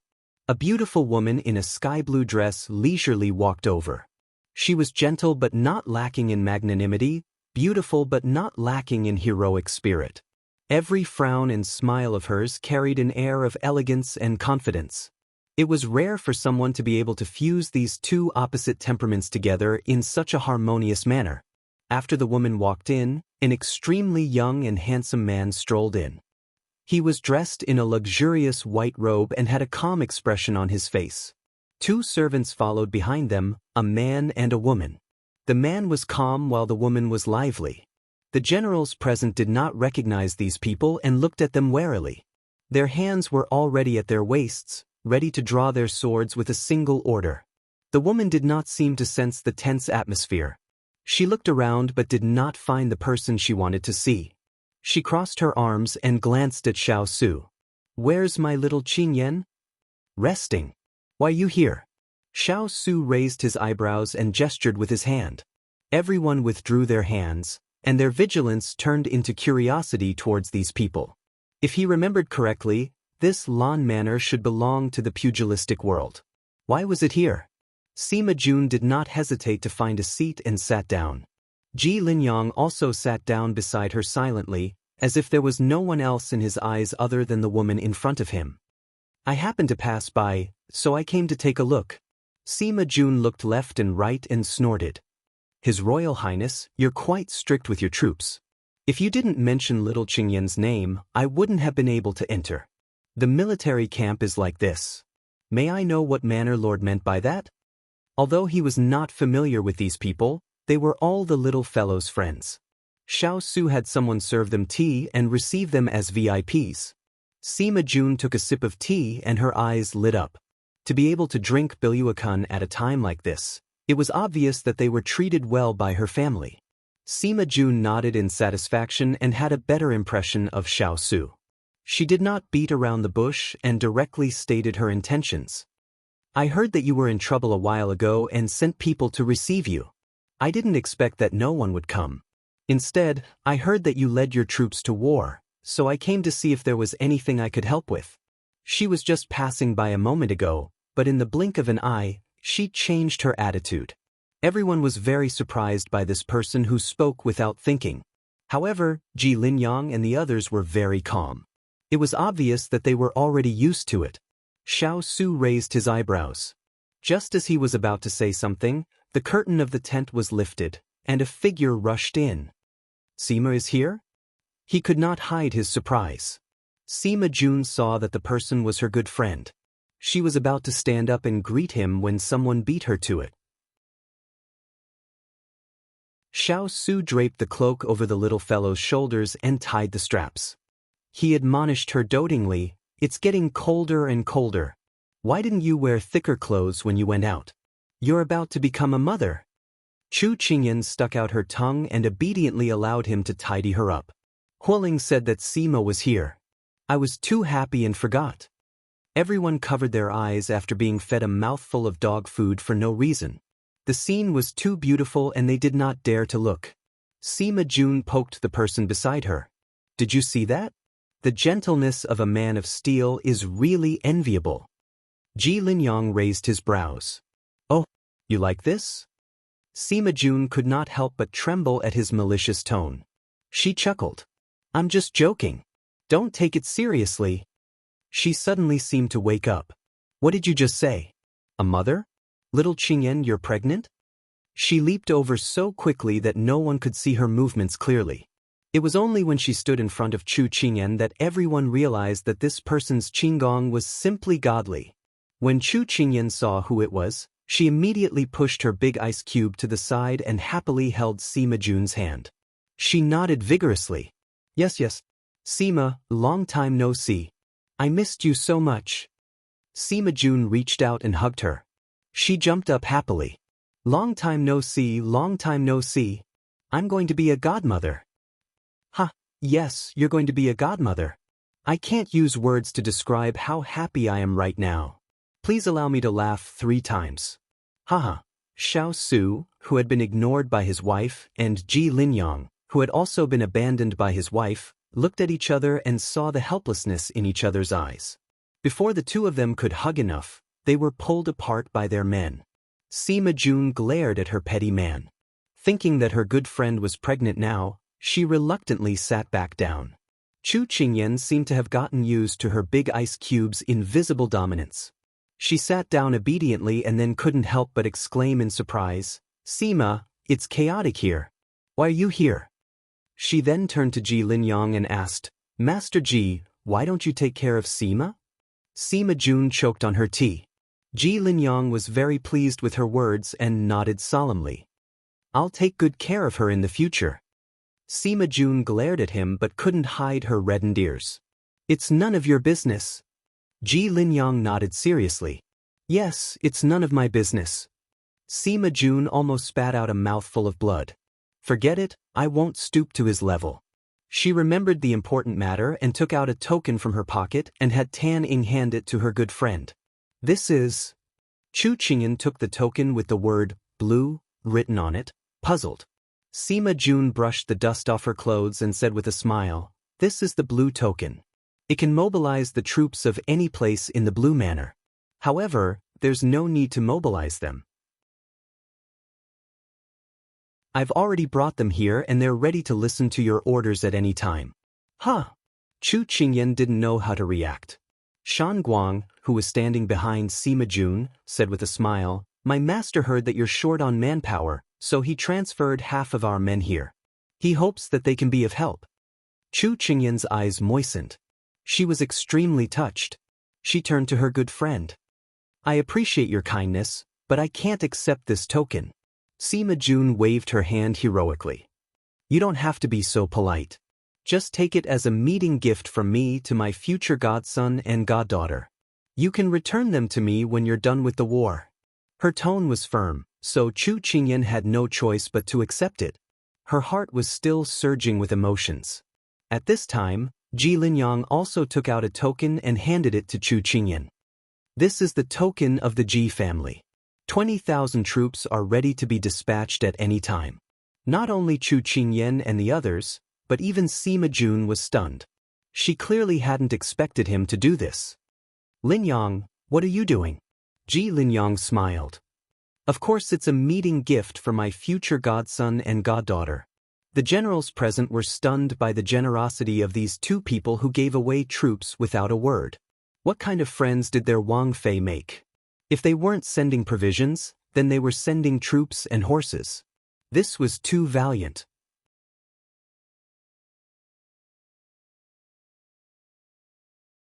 Chapter 1465. Sima Jun and Ji Linyang were very efficient. As soon as Chu Qingyan received the token, she was immediately sent outside the camp. There was a simple reception banquet at night. Chu Qingyan was very grateful for the help the two of them provided. Sima, I really don't know what to say about what you've done. Sima Jun waved her hand and said indifferently, you've also helped me. There are a lot of idle people in the manor. They're all holed up in the manor and grass is about to grow out of their heads. I didn't kick you here to help me loosen them up so that they won't keep nagging by my ear. They're about to grow calluses. As she spoke, she even pretended to dig her ears. Chu Qingyan knew that she was only saying this to make her feel better. The Blue Manor's business was so big that she had too much work to do. How could she be so free? Chu Qingyan knew that if she continued to speak like this, she would be too pretentious. Chu Qingyan filled Gu Ruoyun's cup with wine, then took her own cup and toasted Gu Ruoyun. I will use tea as wine to celebrate our reunion. Who was it that said that all meetings in the world are reunions after a long separation? Let's toast to this reunion. Sima Jun took her cup and clinked it with hers. Then, she drank it all in one gulp. Hua Ling, Turin, and the others sat at another table. They knew that they couldn't drink too much because of the upcoming battle, but they couldn't help but feel happy. The atmosphere slowly became lively. There was only one place in the tent that was the quietest. Xiao Su and Ji Linyang looked at each other in silence, their eyes dark and unreadable. The Ji family, is it the Ji family I'm thinking of? That's right, it's the Ji family you're thinking of. One asked calmly, while the other answered calmly. The Ji family, that was a place that lived in legends. Xiao Su had always thought that it was just a legend, a place that people imagined. It didn't exist in the world at all. I wonder if it's a boy or a girl. Why don't I get someone to buy them both? You won't only have one child anyway. What nonsense are you saying? Laughter and banter rang out, causing the two of them to turn their heads. Xiao Su and Ji Linyang looked at the two women whose faces were flushed. They smiled and shook their heads. Then they raised their cups. Nice to meet you. Nice to meet you. One was an ambitious and ruthless person, while the other was a young master in seclusion. Originally, they had nothing to do with each other, but because of these two women, they became acquainted. A greeting of, nice to meet you, is a friend. At this moment, the atmosphere was relaxed, as if the coldness just now was just an illusion. With Sima Jun and Ji Linyang's help, Xiao Su was like a tiger that had grown wings. With Feng Qijuan in hiding, he could easily suppress Xiao Ran on horseback. After a battle that dealt a heavy blow to Xiao Ran's army, Xiao Su directly handed over the command to Hong Jianhua, who had rushed over with his army. This prince needs to make a trip back to the capital. The army will be under your command. Initially, he planned to return after dealing with Xiao Ran's army. But looking at the current situation, there was no need for him to stay. Hong Jianhua nodded and took the military order. Xiao Su left the main tent after explaining the follow-up and walked into his own tent. Inside the tent, the little girl was sleeping soundly. He silently sat down on the bed and waited for the cold air to dissipate before reaching out to touch her face. Ian, I need to go back and take care of the matters in the capital. You stay by Manor Master Sima's side.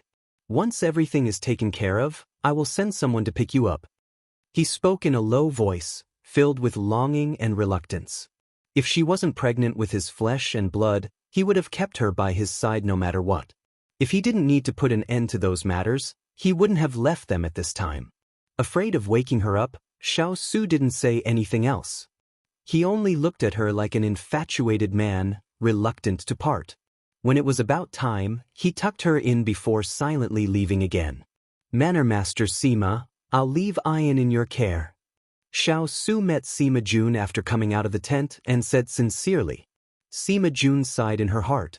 Such a proud and unyielding man was willing to lower his noble head for her good friend. This must be true love. She sighed in her heart, but it didn't stop her from agreeing. Don't worry, I won't let you down. Of course, she had to be able to keep him. Thank you. Sima Jun watched Xiao Su's departing figure and sensed someone approaching from behind. She scoffed and asked without turning her head, if you were the King of England, would you do the same? Are you saying that I would leave you behind and walk alone? The person behind her chuckled. That would only work if you were pregnant with my child. Sima Jun was speechless. She bent her elbow and stabbed behind her. The person behind her dodged nimbly and grabbed her elbow. She fell into his arms and couldn't break free. Be good and don't move. I'm thinking about how to answer. Ji Linyang dragged her up the tree trunk. The dense branches and leaves blocked their figures, making it very convenient for them to do bad things. Sima Jun was too lazy to move. She leaned in his arms and played with his black hair lazily. Answer me properly, or I won't go easy on you. Ji Linyang smiled. Let's make it clear first. Don't lose your temper. Sima Jun seemed to know that he wouldn't say anything nice. She raised her eyebrows but still nodded. If it were me, I would make the same decision as the King of England. I'm not the only one. I believe that any man would choose to do the same in such a situation. Sima Jun rolled her eyes in annoyance. Can't help it. Who would bear to let his pregnant wife follow him on a long journey? Ji Linyang shrugged. Do you want to hear my opinion? Ji Linyang's hand that was stroking her hair paused. It was rare to see her so serious. He smiled and said, I'm all ears. The King of England's return to the capital must have something to do with the old emperor. Do you think little Qingyan will want to be absent at such an important moment? Even if she is pregnant and needs to take care of the baby's health, she should at least have the right to know. If you make the decision for her without saying anything, even if you do it for her sake, do you think little Qingyan will accept it? Sima Jun said indignantly. She looked straight at him as if she had immersed herself in the role. The person in front of her was the detestable and self-righteous person. Ji Linyang hurriedly smiled. If we encounter the same situation in the future, I'll definitely tell you. Be good and don't be angry. Sima Jun was successfully appeased. A sly look flashed across her eyes. This was the effect she wanted. She wanted to see if he dared to make decisions on his own in the future. Happy, she leaned over and kissed him on the cheek. She chuckled and said, "That's a good boy." Ji Linyang's lips curved. How could he not know what she was thinking? He just adhered to the principle of not saying it out loud. The most important thing was to make his wife happy. Gentlemanly demeanor and manly dignity were not important. "Since I'm so obedient, shouldn't you give me a reward?" Ji Linyang didn't wait for her to respond. He hooked her body and leaned over to kiss her deeply. Meanwhile, a slender figure lifted the curtain of the tent under the tree and flashed past as fast as the wind. No one noticed.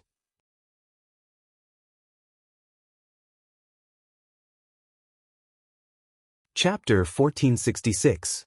Xiao Su selected a group of men and horses and set off in the direction of the rising sun. They traveled for 3 days and 3 nights in such a rush. One day they stopped to rest. Xiao Su heard his subordinate report that the carriage following behind the group was still there. Xiao Su felt that something was wrong. He waved his hand to have Turin bring the people over. Soon the people were brought over. This group of people all wore black bamboo hats, except for the woman at the front, who wore a snow-white hat. "May I know why General has invited us here?" The person standing next to the woman who looked like an attendant was the first to speak. When Xiao Su heard the voice, his sharp gaze instantly fell on the silent woman. Then, it quickly turned into helplessness. He clasped his hands behind his back and said indifferently, "How long are you going to hide this from me?" When Chu Qingyan heard his words, she knew that she had been seen through. She puffed up her cheeks and took off the bamboo hat that covered her. She asked curiously, "I had Jin Xan and Su Yi follow behind me. The people around me were all unfamiliar faces. How did you guess that it was me?" Xiao Su saw that she didn't know her mistake at all and was still full of curiosity. He couldn't help but feel a headache coming on. He waved his hand to dismiss everyone. It was best not to let others see him discipline his wife. He walked in front of her. "Do you think there's anything on you that I can't recognize?" She blushed and raised her hand to hit his chest lightly. This indirectly told her that he didn't rely on others to recognize her, but because he recognized her. Xiao Su chuckled and held her fist. Then, he pulled her into his arms and sighed. "Why you here?" When this topic was brought up, Chu Qingyan's smile immediately disappeared. She put her hands on his chest and pushed hard to leave his embrace. She crossed her arms and looked at him with a half-smile. "May I ask His Royal Highness, how will the crime of abandoning his wife and child be dealt with?" Xiao Su's head started to hurt again. As expected, he couldn't avoid this question. "You're pregnant. I was afraid that your body wouldn't be able to take it. I didn't mean to keep you here." Abandoning his wife and child? He didn't dare to shoulder the responsibility, nor could he shoulder it. "It's understandable, but unforgivable," she said lightly and then turned to leave. "Where are you going?" Xiao Su quickly pulled her back. "You don't welcome me here, so of course I'll leave on my own. Otherwise, what if you send me back with the excuse that it's for my own good? My feet are my own, you can't do anything about it." She snorted and continued to walk forward. She had only taken 2 steps when she was pulled into an embrace. He had no choice but to compromise. "Since you're already here, how can I send you back?" This little fellow had deliberately rushed for a few days before giving herself away. Even if he was angry, he couldn't send her away with peace of mind. He could only feel at ease keeping her by his side. Chu Qingyan secretly gave him a thumbs up and then snuggled in his arms. "I missed you so much." At this time, he should give her some honey. Xiao Su found it a little funny when he heard that. This little guy was getting better at coaxing people. Since that was the case, he wouldn't hold back. After a long kiss, she hid in his arms and didn't come out. It looked like she was shy. During the break, all the accomplices stood in a row. The main culprit was holding a fruit and nibbling on it with a smile. The accomplices looked at each other. It seemed like they could only protect themselves. Ethereal was the first to speak. "Little Master is very healthy in Little Princess Consort's stomach. Even during the journey, he didn't show any discomfort. He's very obedient. It can be seen that he's a master that doesn't make people worry." Jin Xen followed up. "Recently, Little Princess Consort's appetite has been very good. Other than sour fruits, She also ate a lot of vegetarian and meat dishes. She ate at least 2 bowls of rice every meal. Hua Ling was unwilling to be left behind. There's a thick wool blanket in the carriage, so it's very stable. Even if she lies on it and rolls around, there won't be a problem. Xiao Su listened to them talk for a long time, but he didn't say anything or express his opinion.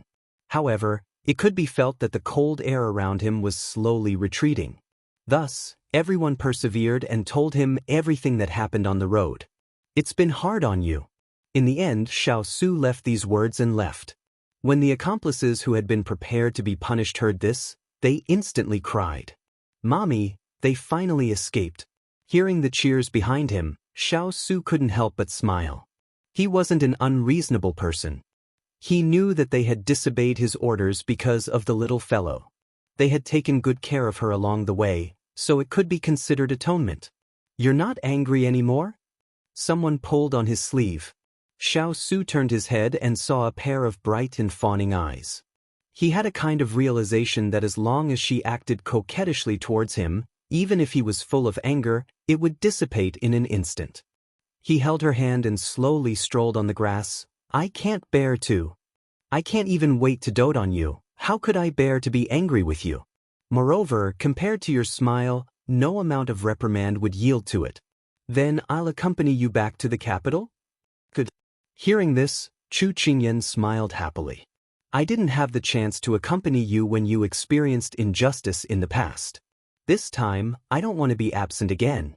I didn't participate in your past, but I'll accompany you to the end in your present and future. After a few days of hurrying, when they stood outside the gates of the capital again, Chu Qingyan felt as if a lifetime had passed. She still remembered the last time she had passed by this place. She had been forced to flee. She had been in a very sorry state, and because of that incident, she had lost a close friend.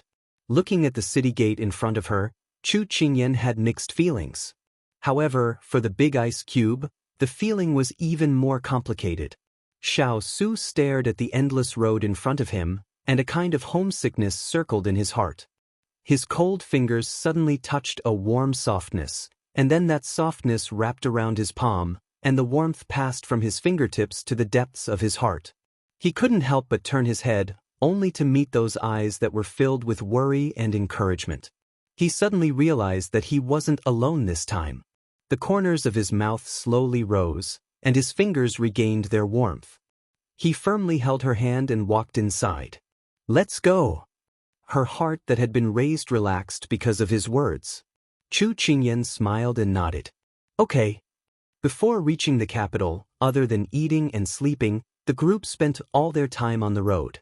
Now that they were here, Xiao Su gave the order to abandon the carriage and walk. They disguised themselves as ordinary people and passed through the heavy traffic. No one recognized them as the valiant couple that had become famous in this short period of time. The road to the imperial palace wasn't long, but it still took some time. Chu Qingyan quietly accompanied him. Out of the corner of her eye, she saw the complicated emotions in his eyes. Every step was slow, as if he was thinking about the past. When they finally stopped at the gates of the imperial palace, Xiao Su tightened his grip on her hand and said disappointedly, 10 or 20 years isn't short, but the memories left to me here are more bleak than happy. It's okay. We still have a lifetime to experience happiness, and I will always be with you. She held his hand and raised a bright smile. Xiao Su returned a smile. Yes, I still have you and our child. Let's go and say goodbye to the past and then start over. She pulled his hand and said with a gentle smile. He nodded. The two slowly walked through the palace gates that had been opened for them.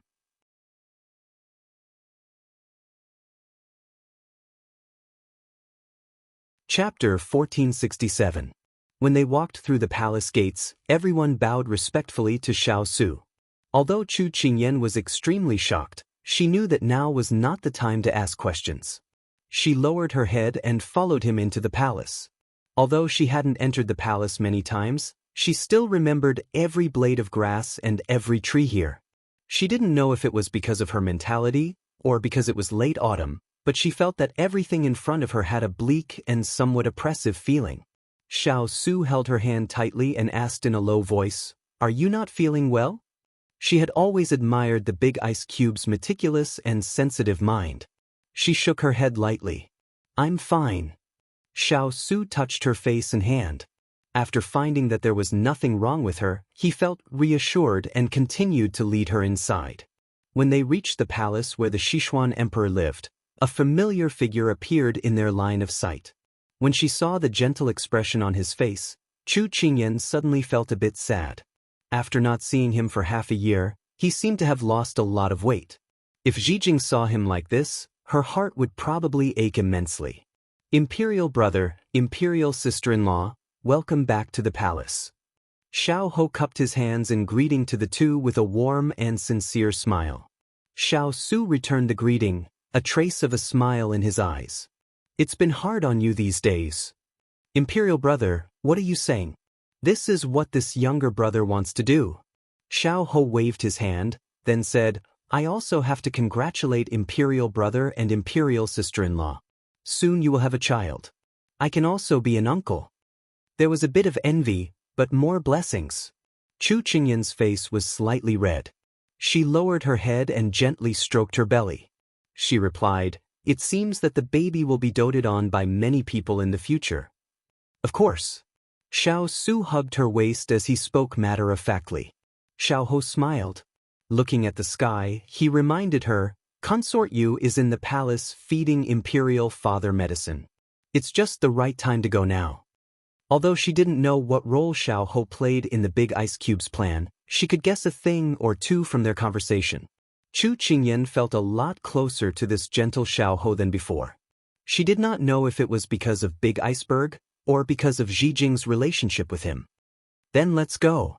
Xiao Su's voice returned to normal as he said indifferently. Xiao Ho nodded and led the two to the palace. "How is he now?" "His illness is incurable, only his mind is still clear." Xiao Su's, but he didn't say anything. There was no obstruction along the way until they reached the door of the palace. Xiao Ho signaled to the guards, and the door opened. Xiao Ho extended his hand to invite them in. He didn't stride in until Xiao Su and Chu Qingyan had walked in. Consort Yu was feeding the emperor medicine. Her charming and gentle eyes flashed with malice. As long as the emperor drank this bowl of medicine, he would be able to die. Then her son would be able to successfully ascend the throne. From then on, she would be able to sleep peacefully. At that moment, a white light shone in from the door, then quickly disappeared. She frowned and turned around, but saw a group of people she didn't expect. "You, how did you get in? Someone come. Capture these traitors." Imperial concubine Moon immediately shrieked, pointing at them and angrily shouting. Sichuan Emperor, who was lying on the bed, struggled to open his half-closed eyes. When he saw Xiao Su and the others standing in front of him, his emotions fluctuated violently. "Xiao Su, you unfilial son. How dare you come back?" "Father, if eldest brother and the others don't come back soon, I'm afraid they won't make it in time to send you off." Xiao Ho, who was standing at the side, said gently with a faint smile. Sichuan Emperor and Consort Yu finally noticed Xiao Ho. Consort Yu hurriedly stroked Sichuan Emperor's violently heaving chest. She turned around and scolded, "Prince Yi, His Majesty has treated you well. How can you say such heart-wrenching words?" Xiao Ho chuckled and looked at Imperial Concubine Yu with eyes like torches. "Imperial Concubine Yu, I think no one knows better than you what has happened to Imperial Father's body." His words successfully froze Consort Yu. She twitched the corner of her mouth. "What are you talking about, Prince? I don't understand a word you said." Sichuan Emperor took a deep breath and glared at Xiao Ho. "You're also an unfilial son. Don't try to sow discord here. I didn't expect you to be a wolf in sheep's clothing. You're really an ungrateful wretch. How dare you team up with this evil creature? Guards, arrest these two unfilial sons." However, no one obeyed the order. Sichuan Emperor and Consort Yu finally realized the situation they were in. Sichuan Emperor's lips trembled. He stared at the people in front of him in disbelief. "What did you do?" Chu Qingyan stepped out from behind her big ice cube. She was surprised to see the emperor lying on the bed in such a terrible state. The person who used to be so domineering and oppressive to the big ice cube would one day end up in such a state. She had to admit that good and evil would eventually be repaid. Heaven's way of reincarnation. If you don't believe it, look up and see who will be spared by heaven. It's not what we did. It's what this good concubine in front of you did. If it wasn't for her help, I'm afraid we wouldn't have been able to take control of the imperial palace. Xiao Ho looked at the crazed emperor in front of him. He suddenly felt a sense of pleasure and coldness emerged in his eyes. Sichuan Emperor snorted coldly and looked at them with hatred. Without waiting for Sichuan Emperor to speak, Xiao Ho spoke to Consort Yu, who was curled up and trying to reduce her presence. Consort Yu, Imperial Father's illness was diagnosed by you. All of the medicine was personally brewed by you. Right now, we, as his sons, have some doubts about Imperial Father's illness. We want to ask if you dare to drink the medicine in your hand? I know that this medicine is used to nourish the body. It's fine for a normal person to drink it. Don't you think so? Consort Yu's hand trembled and she almost spilled the medicine on her hand. She suppressed her trembling and said, "Why should I drink it just because you say so? Xiao Ho, you're not sick at all, right? You've hidden it from His Majesty for so many years. What are your intentions?" Sichuan Emperor originally didn't believe that the person sleeping next to him would do anything to him, but other people didn't know. He was closest to Consort Yu. When he saw her trembling hand, his eyebrows jumped. He suddenly thought of everything that had happened since he started feeling unwell. His body instantly stiffened. He reached out to grab Consort Yu's hand and said sternly, "Drink it for Zhen to see."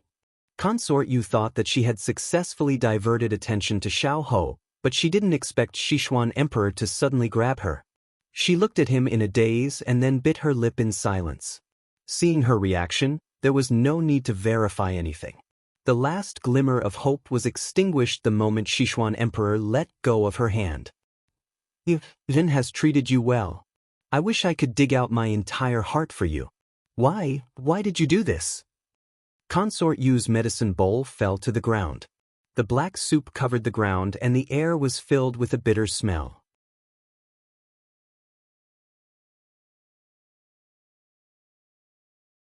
Chapter 1468. Consort Yu wanted to explain, but when she met the Sichuan Emperor's cold and hateful gaze, the gentleness on her face disappeared.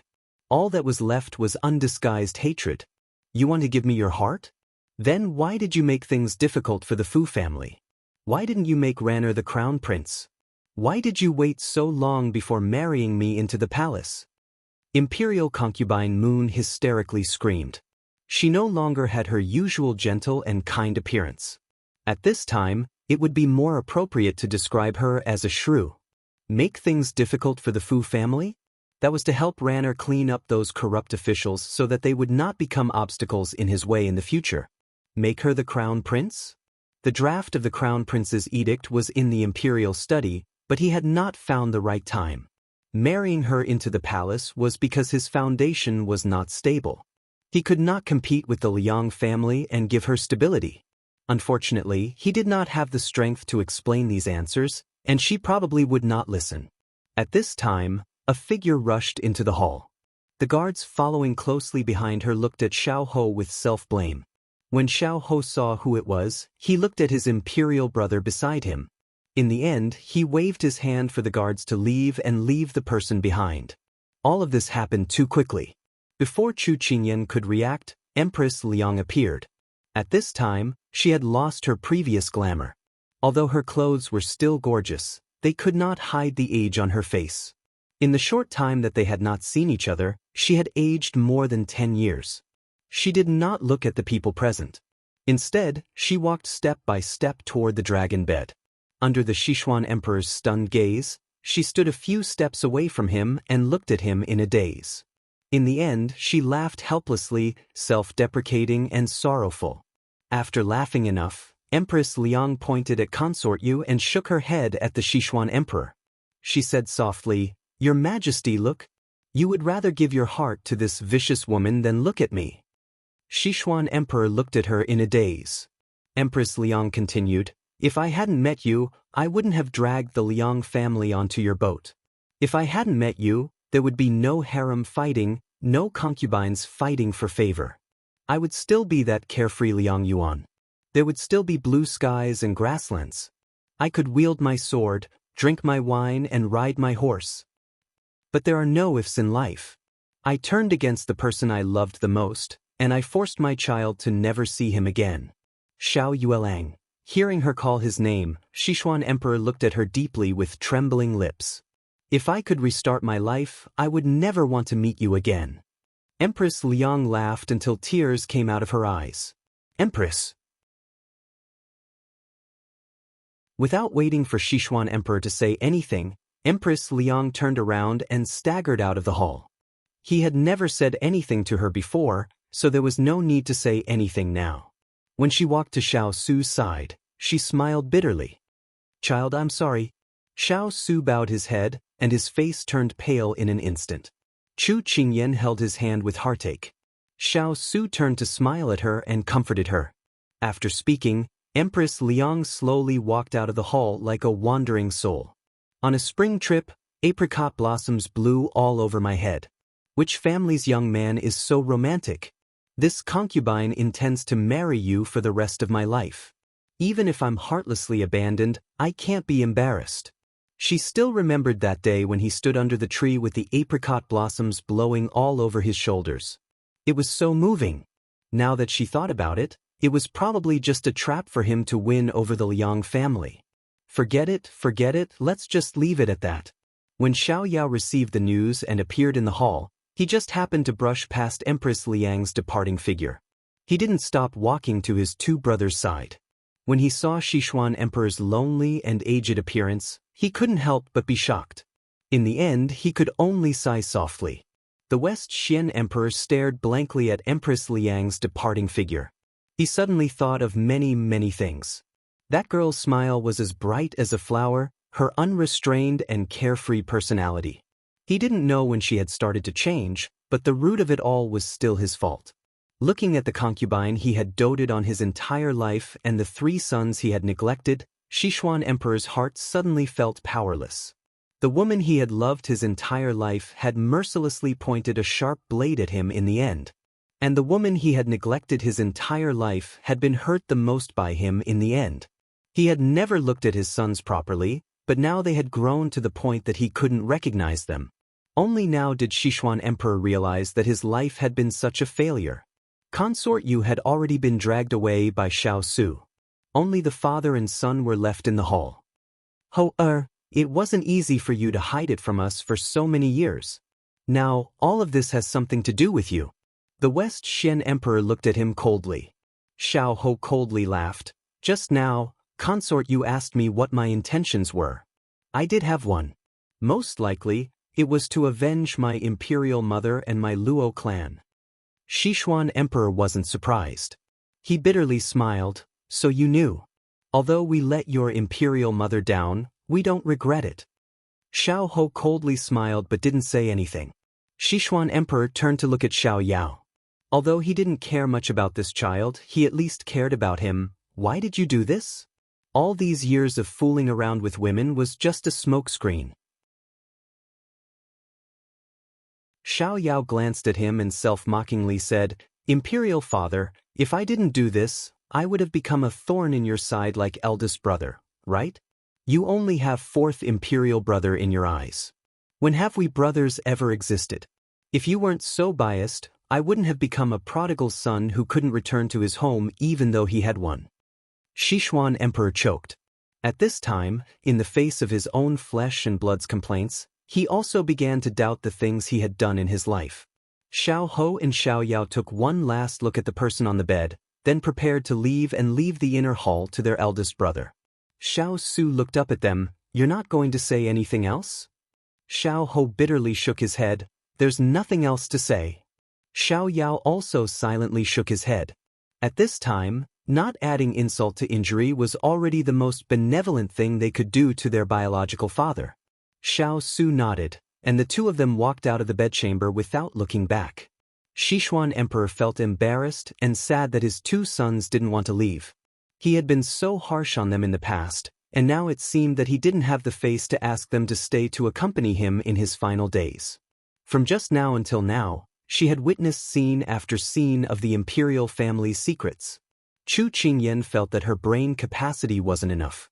When she saw Sichuan Emperor look at them, she subconsciously grasped the hand of the person next to her. Xiao Su lowered his head and said softly to her, "Go outside and wait for me. I'll be out in a moment." Chu Qingyan was a bit worried, but under his reassurance, she reluctantly nodded. She tightly grasped his hand and said seriously, "Okay, the baby and I will wait for you outside." Xiao Su held her hand and personally led her out of the bedchamber before walking back. "Su, do you hate Imperial Father?" When Xiao Su walked back to his original spot, he heard this question with a sigh echoing in the hall.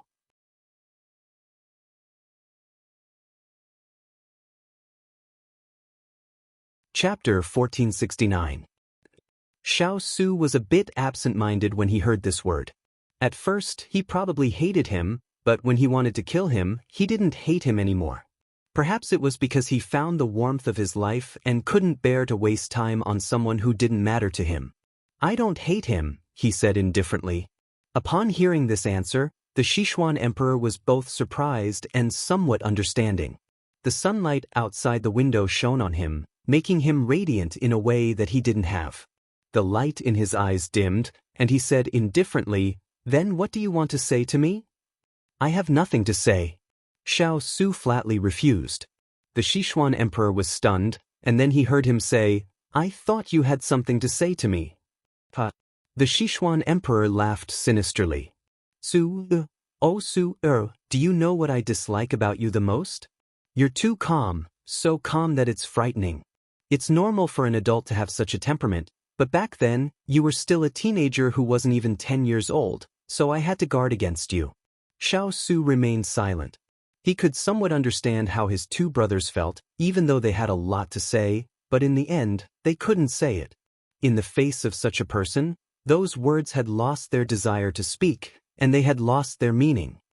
"If there's nothing else to say, then I'll take my leave," he said calmly, as if he didn't see the hatred in the Sichuan Emperor's eyes. At this point, there was nothing to care about. The Sichuan Emperor frowned and wanted to say something, but the palace door opened again, and an old man walked in. Imperial Father? Imperial Grandfather. No one expected that the retired emperor would return at this time. The retired emperor nodded at Xiao Su, and his gaze finally fell on his haggard son on the bed. A trace of love and pity flashed through his eyes, and then he waved his hand at the person beside him. "Su, you can leave first. Let Imperial Grandfather and your Imperial Father have a few words." Xiao Su nodded. The moment he turned around, he suddenly said, "Let's go. I've never coveted Sichuan's empire. Even now, I still don't have any thoughts of becoming an emperor. As for your wariness towards me, to me, it is truly too baffling and also too laughable." With that, he strode out of the room and closed the door behind him. Sichuan Emperor's fingers were white as he clutched the brocade quilt. Only the father and son were left in the hall. "Did you hear what Su'er said? You idiot!" The retired emperor scolded in exasperation. Sichuan Emperor looked at his father sitting in front of him. Hearing that familiar name, a trace of hope flashed across his face. "Father, have you come back to save I?" The retired emperor shook his head. The light in Sichuan Emperor's eyes slowly dimmed. "Yu Lang, do you know your mistake now?" Sichuan Emperor looked at him blankly. "Father, please enlighten me." Seeing him like this, the retired emperor knew that he still hadn't realized his mistake. He sighed softly. "You're too self-centered, too conceited, and too short-sighted. Su-er is an intelligent child, but he's also a child who can take on great responsibilities. Since he was young, he has regarded you as his goal to strive for, not to fight for power and the throne, but because he respects and worships you, his father. But what have you done? Just because of a Taoist priest's nonsense, you really believe that Su-er will endanger your empire? That's too laughable. Where have all the books you've read for so many years gone? He's the eldest son of the first wife and will inherit your empire sooner or later. Moreover, so what if your son is more outstanding than you in the future? As a father, shouldn't you feel proud? You're too selfish. You only want to suppress Su-er, but in the end, aren't you harmed by the concubine you've spoiled? The retired emperor mercilessly exposed the thin layer of window.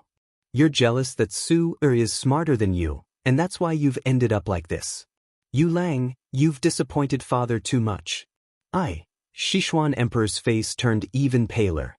It was as if the purpose he had concealed for half his life had been exposed in broad daylight. He couldn't find a reason to refute it, and he couldn't refute it because it was the truth. What did he mean by wanting Xiao Ran to inherit his throne because he doted on imperial concubine Yu? He just wanted to use this reason as a cover for his goal. He originally thought that he would take this secret to the grave, but he didn't expect that father had already seen through him. Seeing his son's pale and bloodless appearance after being tortured to this state, the retired emperor couldn't help but soften his tone. Yu Lang, do you know why father wanted to send the young Su-er to the military camp? It was because he was afraid that father and son would turn against each other in the end, so he sent him far away. He didn't want you to do anything to hurt him, but you still didn't give up. In the end, father betrothed the little girl from the Chu family to him so that you would let him go. Unfortunately, you weren't satisfied and went from bad to worse. Do you know that what you're most afraid of in this world will happen? No matter how much you try to stop it, gold will always shine. Yu Lang, it's not that father doesn't want to save you, but that father has saved you too many times. This time, it was you who pushed yourself into the abyss. If you had been a good emperor, a good husband, and a good father, you wouldn't have ended up like this today. You're too muddle-headed, Sichuan emperor stammered, his face full of regret. Father, I was wrong. I know that I was wrong. He recalled Empress Liang's words just now, and tears suddenly streamed down his face. If he could do it all over again, he hoped that from the day he met her, he wouldn't go down the wrong path again.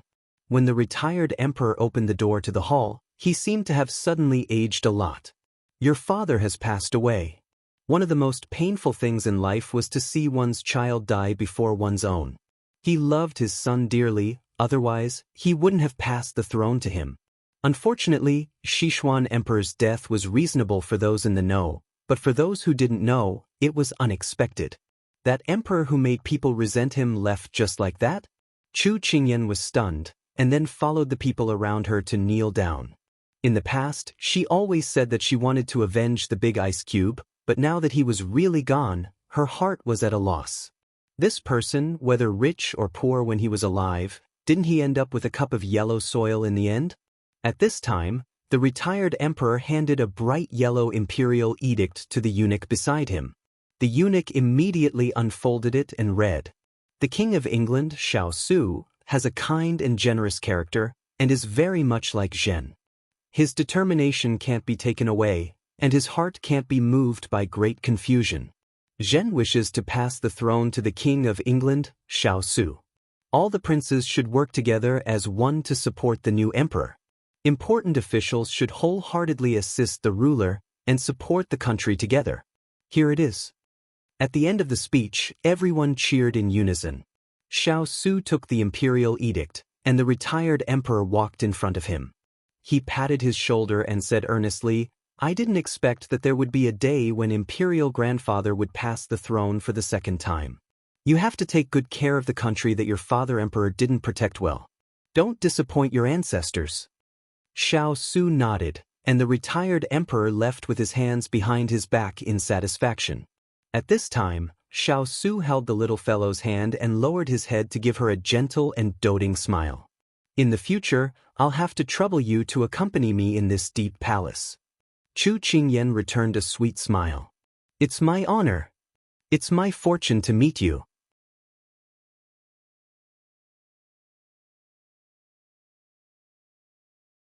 Chapter 1470.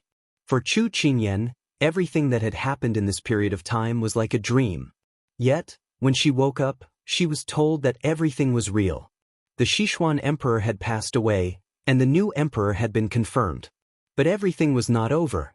The funeral of the Sichuan emperor, the audience of the court officials, Xiao ran and the soldiers in his hands were still a hidden danger, and the Liang and Fu parties involved in the case had not been completely dealt with. Everything seemed to be just the beginning. Ever since Xiao Su received the imperial edict that day, he began to work like a spinning top. His feet did not touch the ground during the day, and when he returned at night, it was close to midnight. When she woke up, the blanket was still warm, but he was no longer there. Every time, she did her best to keep her eyes open and wait for him to come back, but she was already pregnant. Before she could wait for him, she would fall asleep. When Xiao Su heard the reports from Jean Xian and the others, his heart ached for his little one. But every time he wanted to find time to come back and accompany her, a new pile of things was placed in front of him, hindering his steps and making it difficult for him to split himself. The more it was like this, the more he missed her. But he could only rely on the little time he had to sleep at night to properly hold her in his arms and relieve the pain of lovesickness. This could be considered a reward for his busy day and the motivation for a new day. That night, Xiao Su returned to the palace. This was not the palace where the emperor lived. Because of the unhappy memories of the past, Xiao Su found another place with a quiet environment that was suitable for the little one to nurture the fetus. Tonight, he was 2 hours earlier than usual. Xiao Su quietly walked into the hall and had all the palace servants leave. It was already late autumn, and the night was starting to get cold. He took off his clothes and shoes. After the cold on his body dissipated, he quietly climbed onto the bed, afraid that he would wake the person sleeping. However, the person on the bed was not asleep. She turned around and stared at him accusingly with a pair of large eyes. Chu Qingyan was already 3 months pregnant, and her belly was starting to show. However, compared to other women who would gain weight during pregnancy, she was becoming more and more delicate. Her cheeks were thin, making her eyes even larger and making her charm even more charming. Her white face was rosy and glossy, and even her small pouting mouth was especially moist and attractive. It had been almost half a month since they had been intimate. When Xiao Su saw her delicate and lovely appearance, he did not care that she was accusing him. He picked her up from the bed and held her in his arms. He lowered his head and accurately covered her lips, impatiently invading her teeth. Once he touched her softness, the longing of the past few days, like a turbulent river, boiled in his blood, as if it was about to explode. Chu Qingyan's mind was a blank. She did not react. She clearly wanted to criticize him. How did it turn out like this? She tried to lightly push him, but he hugged her even tighter. She was a bit helpless, but she also felt sorry for him. If she continued to be coy, it would be unreasonable. Thus, she changed from pushing to hugging. Her hands hooked around his neck and found a better position for herself. He had misgivings that she was pregnant, so he did not want to go too far. He prepared to release her, but at this time, the little fellow's response made his blood, which was already clamoring fiercely, unable to stop. The action of attacking the city began to shift from top to bottom. When Chu Qingyan was gasping for breath, she found that she was not wearing a single thread. In her shock, she just happened to see the culprit pull her doo-doo to the side. She felt that her face was about to be cooked. She could not help but pull the brocade quilt over her body in an attempt to cover her body. She pulled it once, but it did not move. She pulled it again, but it still did not move. She looked over in confusion and saw that the corner of the quilt was firmly held in his hand. She was ashamed and angry. She was ready to vent her anger on him, but when she looked up, she met with a pair of fiery eyes. That heat seemed to be contagious, making her whole body hot. She quickly looked away and coughed softly. "Give the quilt back to me."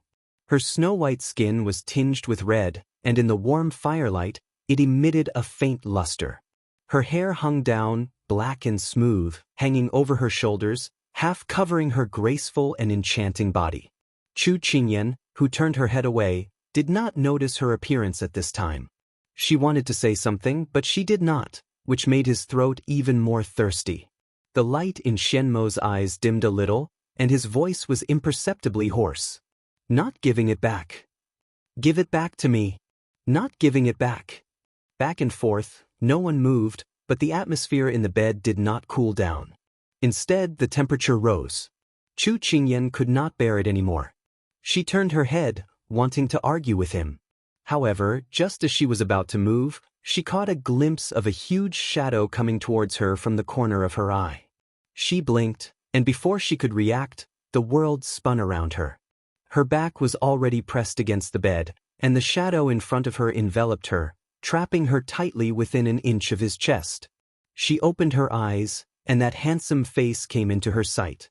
His eyebrows were like green feathers, his skin was like white jade, and his whole body had a noble aura. In the eyes of others, he was unattainable, but in front of her, he was like an ordinary man who had been pulled down from the altar. He endured, was in pain, but also looked forward to it. He bent down and whispered in her ear, "Give it to me?" She opened her mouth slightly as if she was shocked by his words. However, under his burning gaze, she gradually regained her composure. She bit her lip and was so shy that she didn't know what to do. However, she was moved by his respect for her when he suppressed the desire in his heart and didn't want to disregard her wishes. When the two of them were so close, she could feel the tension in his body and the shocking heat on his skin. She could feel the pain he was enduring. Finally, she tilted her head slightly, not daring to look at him, and whispered, "After the first 3 months of danger, it's okay, but you have to be careful." Her voice was as soft as a mosquito, but it was nothing to Xiao Su, who had excellent hearing. He frowned slightly when he heard what she said, and after he understood what she said, his eyes bloomed with dazzling surprise and excitement. Not long after she finished speaking, she felt as if she was wrapped in a ball of flame, and her whole body was about to burn. She also felt as if she was in the ocean, and she could only tightly hug the person in front of her and bear his waves of passion. From the beginning, it was turbulent and surging. To the end, it was gentle, slow, and gentle. All kinds of patterns were changing. Men who were abstinent were scary, and men who were abstinent after not seeing each other for a long time were even scarier. At this moment, Chu Qingyan deeply experienced it, and she couldn't help but cry in her heart. At the last moment, fireworks exploded in her mind. She seemed to see him lowering his head and devoutly and gently kissing her slightly bulging belly. That was the happiness of being pitted and spoiled. "Big ice cube," she whispered softly. "I'm here." Xiao Su replied gently. "I miss you so much," she said unconsciously. "I know." "How do you know?" "Because I miss you too." They were only separated by a few walls, but it was enough to make her yearn for him.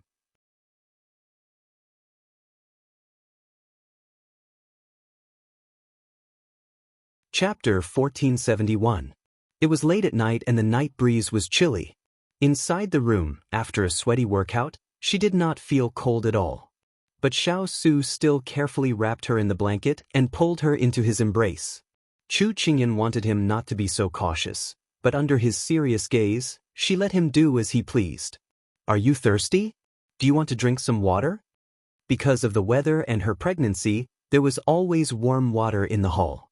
Seeing that he was about to get up to pour some water, Chu Qingyan immediately grabbed his hand and shook her head. "No need, I'm not thirsty. Lie down and accompany me." Xiao Su withdrew his foot and hugged her again. He lowered his head and kissed her on the top of her head. Then he smiled and said, "All right, as you wish." People who had eaten and drank their fill were very easy to talk to. Chu Qingyan snorted.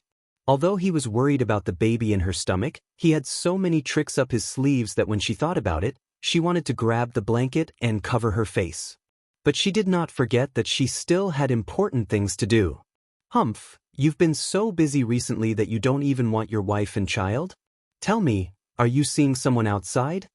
She wanted to grab his collar out of habit, but unfortunately, she could only touch his bare skin. Moreover, it was very elastic and made her heart ripple. As this thought flashed through her mind, the heat that had just subsided from her face returned. She coughed lightly and wanted to withdraw her hand, but he caught it. She raised her head and saw his smile that was not a smile, as if she had nowhere to hide in front of him. "Is my wife satisfied with what you see?" He placed her hand on his lips and kissed it. Then he looked at her seriously, as if he was sincerely asking for her opinion. Chu Qingyan felt as if she was about to burst into flames. Of course, she was not angry. Her eyelids twitched. How could he be so serious about this? Was he still the cold and aloof big ice cube from back then? I'm talking to you seriously, don't always change the topic. She pushed him lightly and forcefully changed the topic. She was afraid that he would say something that would make her blush and her heart race. However, she felt a warmth on her chest.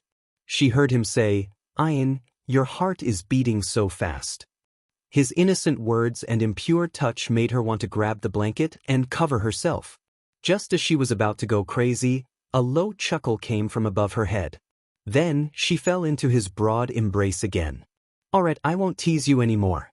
Whatever you want to know, your husband will tell you everything he knows." Beside her ear was his carefree laughter after he was satisfied. Chu Qingyan raised her hand and pinched his waist in annoyance. "Who asked you to tease me? Who asked you to touch me in the future? No way. But he wouldn't be able to eat meat in the future." For a young and strong man who had just tasted meat, this was simply torture. Xiao Su had a bad feeling and immediately expressed, "It's enough to have you in the family. Moreover, you're the only one in my eyes. Everyone else is just a flower in my eyes. There's no chance of them catching my eye." Although she did not show it on her face, Chu Qingyan's heart was still filled with joy. However, Xiao Su could still feel that he had successfully pacified the little fellow. He continued to tell her what he had been busy with during this period of time. With the death of the Xixin emperor, there was a great deal of work for him to deal with. He had to clean up the spies in the imperial palace, tidy up the harem, and then deal with the funeral. He could not be careless in any of these matters. Although he had the imperial edict of succession and was perfectly justified, everything he did now was in the eyes of the people of the world. There was no room for error. There were even more matters in the imperial court. The case of the Liang and Fu families had a wide range of implications. Every time a problem was uncovered, a chain of people would be implicated. It could be said that this was the biggest corruption case since the Sichuan dynasty. Although the alliance of the three kingdoms had collapsed, the imperial court had not completely taken over the dozen cities that had been previously occupied. They were currently cleaning up the scattered remnants. The invasion of the three kingdoms had been extremely cruel and ruthless.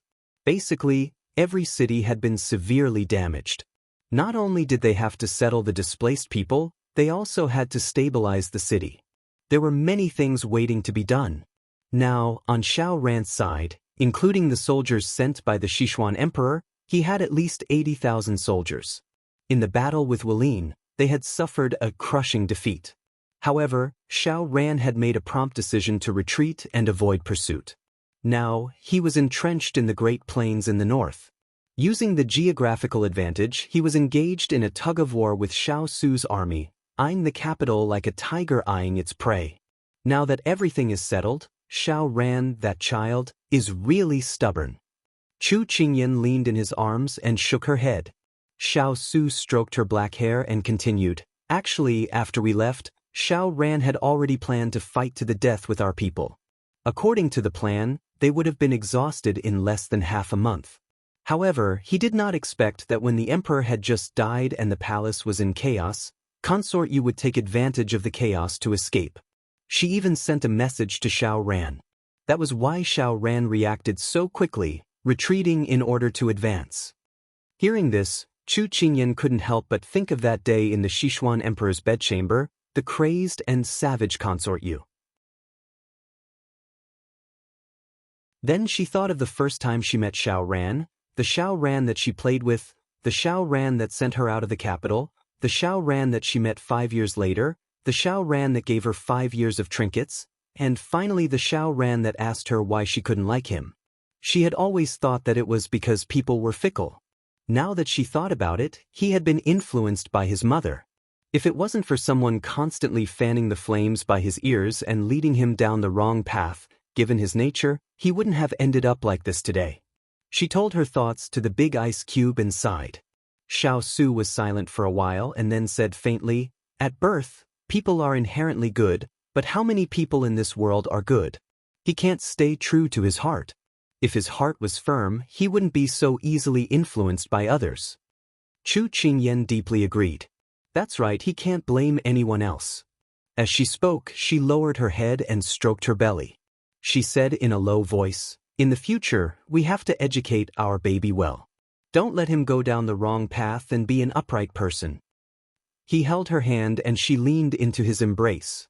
She heard him say, "You should be a smart and strong person. Only then can you protect yourself and the people most important to you." She nodded with curved eyes and said in her heart, "Baby, you have to be a smart and strong man like your papa."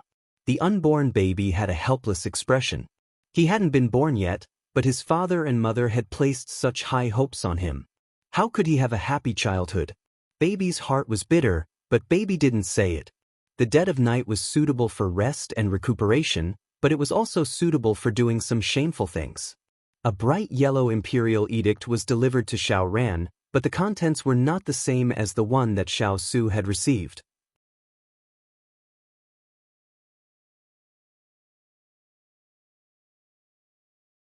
Chapter 1472. Child, this is what your imperial father left for you. A choked voice came from behind Xiao Ran. Xiao Ran turned around and his eyes fell on the person who had come. It was his imperial mother. "Imperial mother, what do you want to say?" He had been fighting for the past few days and hadn't had a good rest.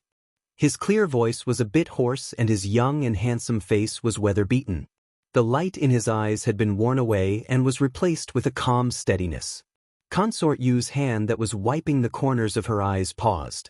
She raised her head to look at her son in a daze. It had only been half a year, but her son seemed to have changed. It was different from when her son had just grown up. She felt that the two of them were so close, but there was an invisible wall separating them. "Ranner, what's wrong? Why are you looking at Imperial Mother like this?" Xiao Ran stared at her for a while. He sighed in his heart and then wiped his face to make it look as gentle as possible. Recently, bad news had come one after another. He was always tense and had forgotten what it felt like to smile. "I'm probably too tired." This explanation made Consort Yu let out a sigh of relief. As expected, he was still her child and hadn't changed. Thinking of this, Consort Yu's face became sorrowful. Her finger trembled as she pointed at the imperial edict in his hand. "Ranner, look, your imperial father has already decided to make you the crown prince. How could he give the throne to that traitor in the end? He must have given a fake imperial edict. That throne is yours, Shixian is yours, you are the most ideal successor to the throne in your imperial father's heart. So what does Imperial Mother want I to do?" Xiao Ran frowned as he looked at the person in front of him. Consort Yu didn't notice that something was wrong with her son. She let go of the handkerchief and reached out to grab his sleeve. She said in a sorrowful voice, "Ranner, you have to take back the throne. Don't let your imperial father's efforts go to waste. If the country falls into Xiao Su's hands, your imperial father will die with regrets. You can't disappoint him." Xiao Ran's emotions didn't fluctuate because of her words. He stared at her and said in an emotionless voice, "Imperial Mother, is Imperial Father's illness related to you?" These words were like a bucket of cold water being poured over her head, stopping Consort Yu from speaking. She raised her head and looked at Xiao Ran in shock. "Ranner, what do you mean by this?" "Imperial Mother, I don't have any other meaning. I just want to know why Imperial Father suddenly fell ill when he was in the Imperial Palace. You have always been inseparable from Imperial Father in the Imperial Palace. You must know why. Also, Imperial Father's illness was so serious. Why didn't you tell I?" Xiao Ran asked word by word as he stared at the person in front of him. He didn't want to miss a single reaction from her. These words were too unexpected. Consort Yu panicked a bit before she managed to calm herself down. She looked at him calmly. "Ranner, you suspect me?" However, there was no need for further proof. The answer was obvious from the emotions that Imperial Mother had unintentionally revealed. Xiao Ran stumbled back 2 steps. The calmness in his eyes disappeared. He looked with pain at the person in front of him who was as gentle as before but whose heart had changed beyond recognition. He said in a low voice, "Imperial Mother, Do you really think that I doesn't know anything? I may be stupid, but I'm not stupid to this extent. Imperial Father has treated us so well. Why did you do this to him? Consort Yu froze and her face turned white. She didn't think that he would find out. Imperial Mother knows that His Majesty treats us well, but he still made a move against the Fu family. He knew that you would rely on them in the future, that they were Imperial Mother's family, but he still heartlessly stripped them of all their positions and threw them into prison. Ranner, do you know? Your Imperial Father didn't plan on letting your maternal grandfather's family go. Everyone says that the Imperial family is the most heartless. This saying is indeed true. Consort Yu took off her gentle exterior. Her face was twisted and painful as she screamed at Xiao Ran.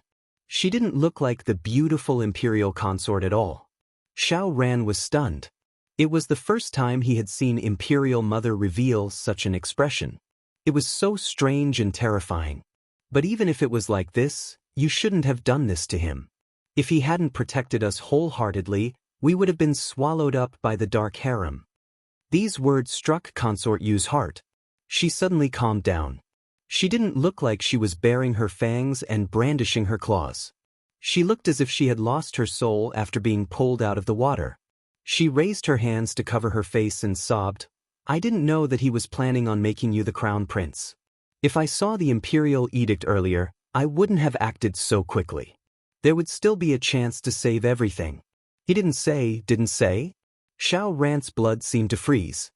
His most beloved imperial mother had caused the death of his most respected imperial father. This was such a despairing truth.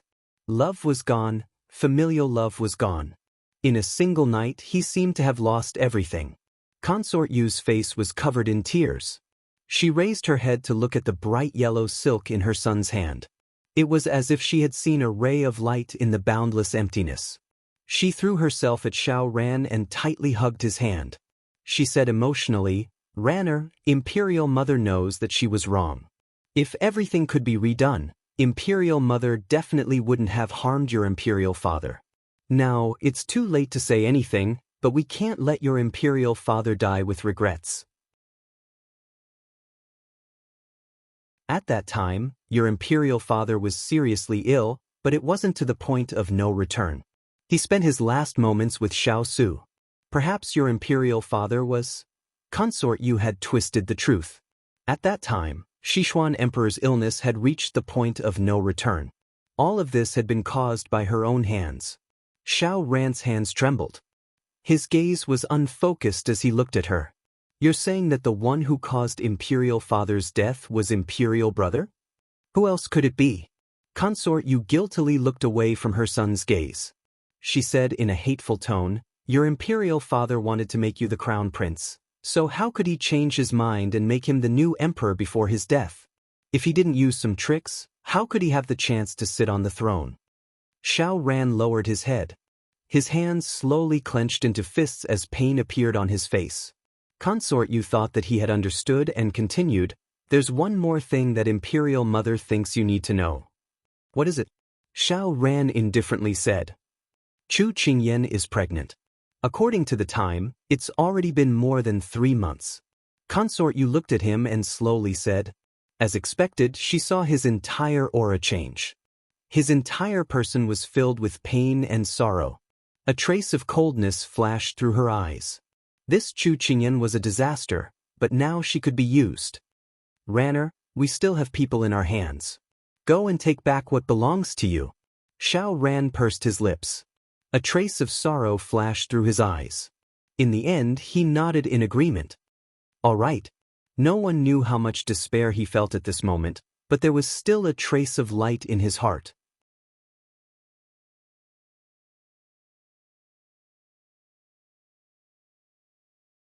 Chapter 1473. Time slowly passed. Xiao Su was still busy with court matters and Chu Qingyan was still peacefully nurturing her fetus. She didn't know if it was because of Xiao Su's arrangements, but no one came to disturb her. She ate and slept all day, slept and ate all day. She also flirted with her family's big ice block. Her days were very enjoyable.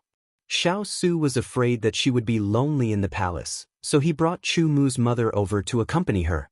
With Chu Mu's mother and the chattering Xining, the large palace became much livelier. Today, Jasper was also sent back. It's been hard on you.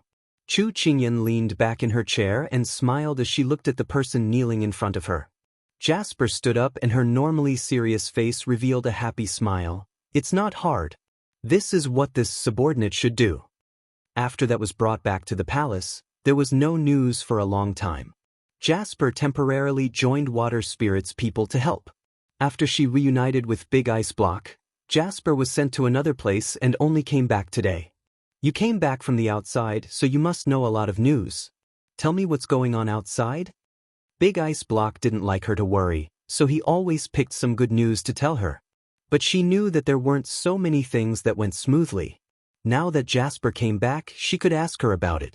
But before Jasper came back, Xiao Su had told her that for her master's health, she could only pick some unimportant things to report. For example, those cities had been taken back. Under Xiao Su's governance, they had slowly returned to their former prosperity and the citizens had a place to return to. Chu Qingyan listened with great interest. At this time, a little eunuch ran in. Princess Consort, the Hua family's young master is asking for an audience. Although Xiao Su had not yet succeeded the throne, all of this was already set in stone. Chu Qingyan was the only woman by the future emperor's side. Furthermore, she was pregnant. Seeing how the future emperor was treating her like the apple of his eye, Chu Qingyan knew that the position of mistress of the imperial harem was almost certain. No one could surpass her. Most importantly, she was a beautiful and kind lady who had never made things difficult for anyone in the palace. Therefore, in the entire palace, no one was disrespectful to Chu Qingyan. Everyone wanted to curry favor with her. However, in the palace where Chu Qingyan lived, all the servants were personally selected by Xiao Su. Other than the eunuchs, the palace maids were all female riders of the Shaolai cavalry. Not just anyone could enter. This little eunuch was called Xiao because he had a clean background and was clever and sensible, which was why Xiao Su let him in. Xiao naturally knew that this person was the favorite of the new emperor, so he had to listen to him and didn't dare to be disloyal. At this moment, he stood there respectfully with his head bowed and said. When Chu Qingyan heard this name, she could not hide the pleasant surprise in her eyes. Quickly send it in. Xiao immediately turned around to send the message. It could be seen that this guest was important to the empress, so he had to properly greet her. This palace is truly blinding my eyes. Chi, it's all made of gold. Ah, it really is a golden house hiding a mistress. Hearing the voice before seeing the person, there was no one else who could speak like this. She was only 3-4 months pregnant, so it did not affect her movements.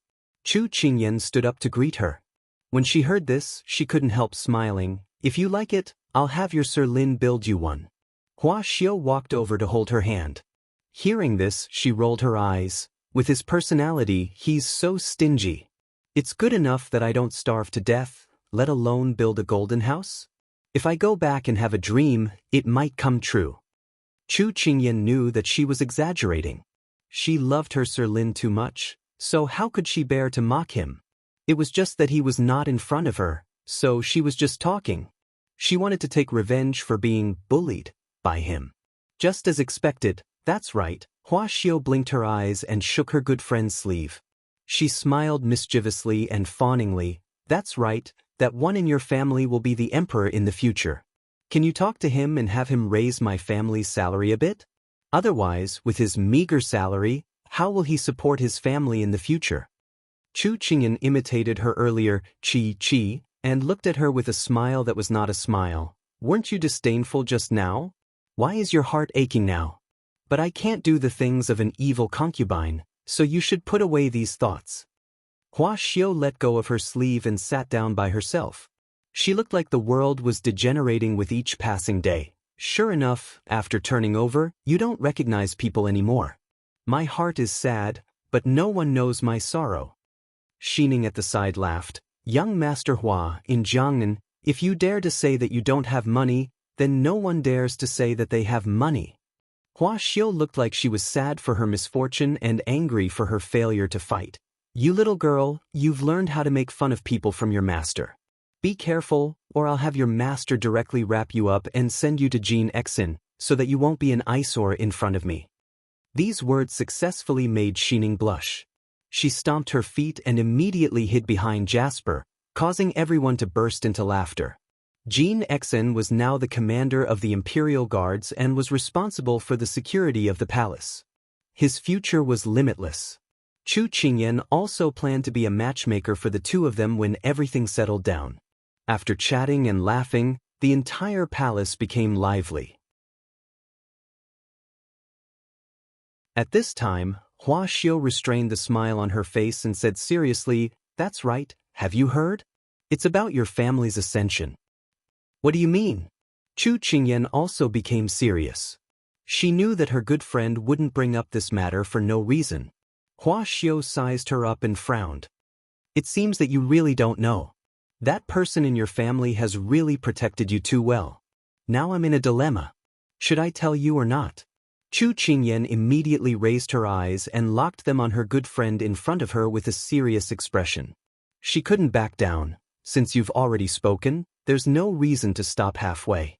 Or do you not treat me as a friend?" Hua Xiao cursed in her heart. This person knew where her Achilles' heel was and specifically targeted the weak spot. This made her have no choice but to reveal everything. After telling her good friend everything, Hua Xiao immediately ran away. When she stood outside the palace, she couldn't help feeling emotional. Her good friend was becoming more and more dignified, becoming more and more like a mother of the world. She couldn't resist at all. She had already said what she shouldn't say. She thought of the cold face of Xiao Su and couldn't help shivering. "Mother, this miser, quickly save me." She disappeared like a wisp of smoke. Xiao and Zi watched the person disappear with a whoosh and couldn't help feeling emotional. The people the princess consort knew were not simple at all. After her good friend left, Chu Qingyan silently sat in her chair. It was unknown what she was thinking about. Where is His Highness right now? As soon as her voice fell, Jasper went out. After a while, she came back and reported with a bow, reporting to Master, His Highness is currently discussing matters with the ministers in the discussion pavilion. Chu Qingyan was silent for a bit before standing up. "Come, let's go to the discussion pavilion."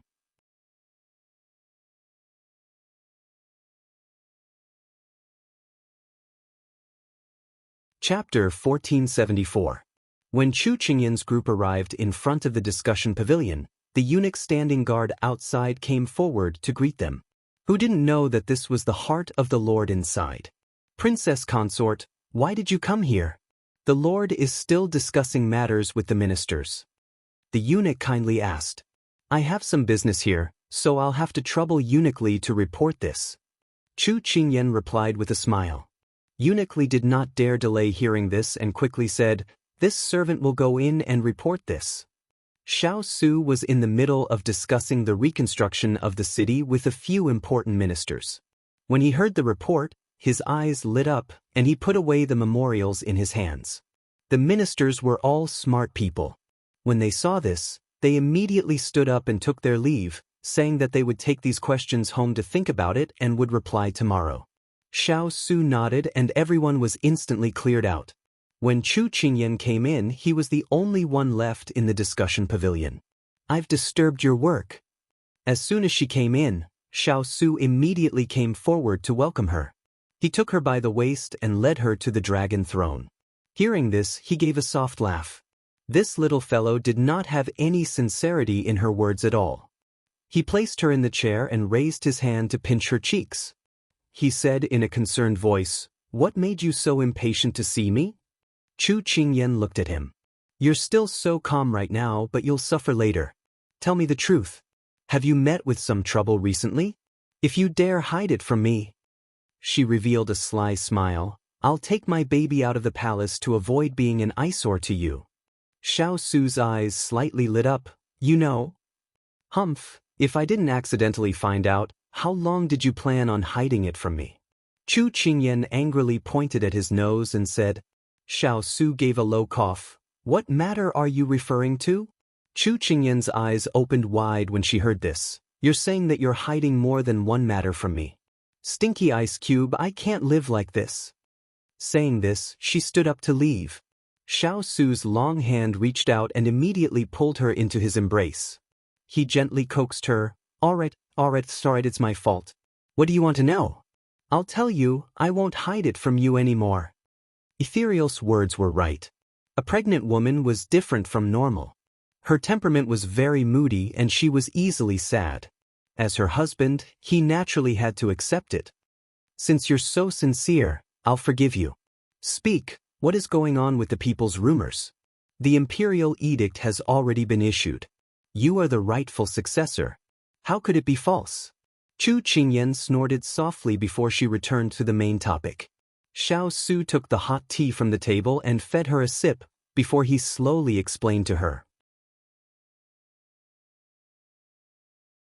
Someone is spreading rumors that I'm leading the army to force the abdication, plotting to murder the emperor, and that I'm guilty of falsifying the imperial decree. Now the rumors are spreading in the capital city and the surrounding towns. But don't worry, I've already sent people to deal with it. Indeed, his good friend was right. Chu Qingyan frowned slightly as she pondered. Suddenly, she felt a warm finger gently touching her forehead, trying to dispel her worries. There's nothing to worry about. We'll deal with it as it comes. She pulled down his hand and held it in her palm, asking, Do you know who is stirring up the public opinion behind the scenes? We haven't found out yet, but it's very likely to be the remnants of the Fu family. Xiao Su played with her fingers as he spoke indifferently. Seeing his indifference, Chu Qingyan couldn't help but poke his chest. Why do you look like you're fine? Did I worry for nothing? Xiao Su chuckled. He rested his chin on top of her head and said in a gentle voice, Ian, do you think it's good to be the emperor of the world? Hearing his tone, which sounded like he was coaxing a child, Chu Qingyan snorted lightly. But she still caught the melancholy in his words. She lowered her eyebrows and thought carefully before saying, No. But, as if he had already expected her answer, Xiao Su continued, Sitting on top of the world, with the officials worshipping you and the people submitting to you. No one dares to object to your words. Isn't that good? Chu Qingyan wrinkled her nose and intertwined her fingers with his. With a serious tone, she said, What you said may seem good to many people, but there are pros and cons to everything. High and mighty people are lonely at the top. What you gain is equivalent to what you lose. Look at what happened to Sichuan Emperor in the end. But, at this point, she pouted. Look, you haven't become the emperor yet, but I'm already about to become a husband-gazing rock. Rather than this, I'd rather you be an idle lord. As soon as she finished speaking, she heard his chest vibrate. She couldn't stop her stifled laughter. She looked up and saw him trying to hold back his laughter. She instantly turned into a tigress. Good, you actually dare to laugh at me. As she spoke, she waved her hands to show him how fierce she was. Xiao Su caught her little fists and held her firmly in his arms, afraid that she would hurt him if she moved. Only then did he say, I'm not laughing at you. It's just that your husband deeply agrees with what my wife said. She was stunned. He stroked her black hair and rested his chin on top of her head again. He slowly said, You don't have to worry about the rumors. The reason why I haven't ascended the throne immediately is because I want to see what the person behind all of this wants to do. Luring the snake out of its hole is my plan. Because he was so honest, Chu Qingyan gradually quieted down and listened to him speak. Xiao Su smiled and didn't linger on this topic. Right now, this isn't the most important thing. Xiao Ran's troops disappeared overnight, as if they had evaporated into thin air. I planned to send someone to investigate. Since this little fellow cared so much about his matters, it was no longer a good idea to hide it from her. Rather than letting her hear it from someone else, he might as well take the initiative to tell her so that she wouldn't be too worried and affect the child in her womb. Xiao Ran? He has this kind of ability? Chu Qingyan was surprised. Consort Yu has probably already met up with him. The Moon Palace is also helping from the side. There are many people by his side that he can use. Xiao Su slowly said, his tone not very concerned. Chu Qingyan saw that he was as calm as jade and thought that everything should still be within his expectations. She sighed in relief, then asked, "Who do you plan to send to investigate?" Xiao Su's fingers paused, then he tilted his head and looked at her with a smile. "Do you have any good suggestions?" Chu Qingyan heard him and thought carefully. Suddenly, the figure of a thin and gentle man flashed across her mind. Her eyes lit up. "Prince Irua?" Xiao Su nodded. "He's a good candidate.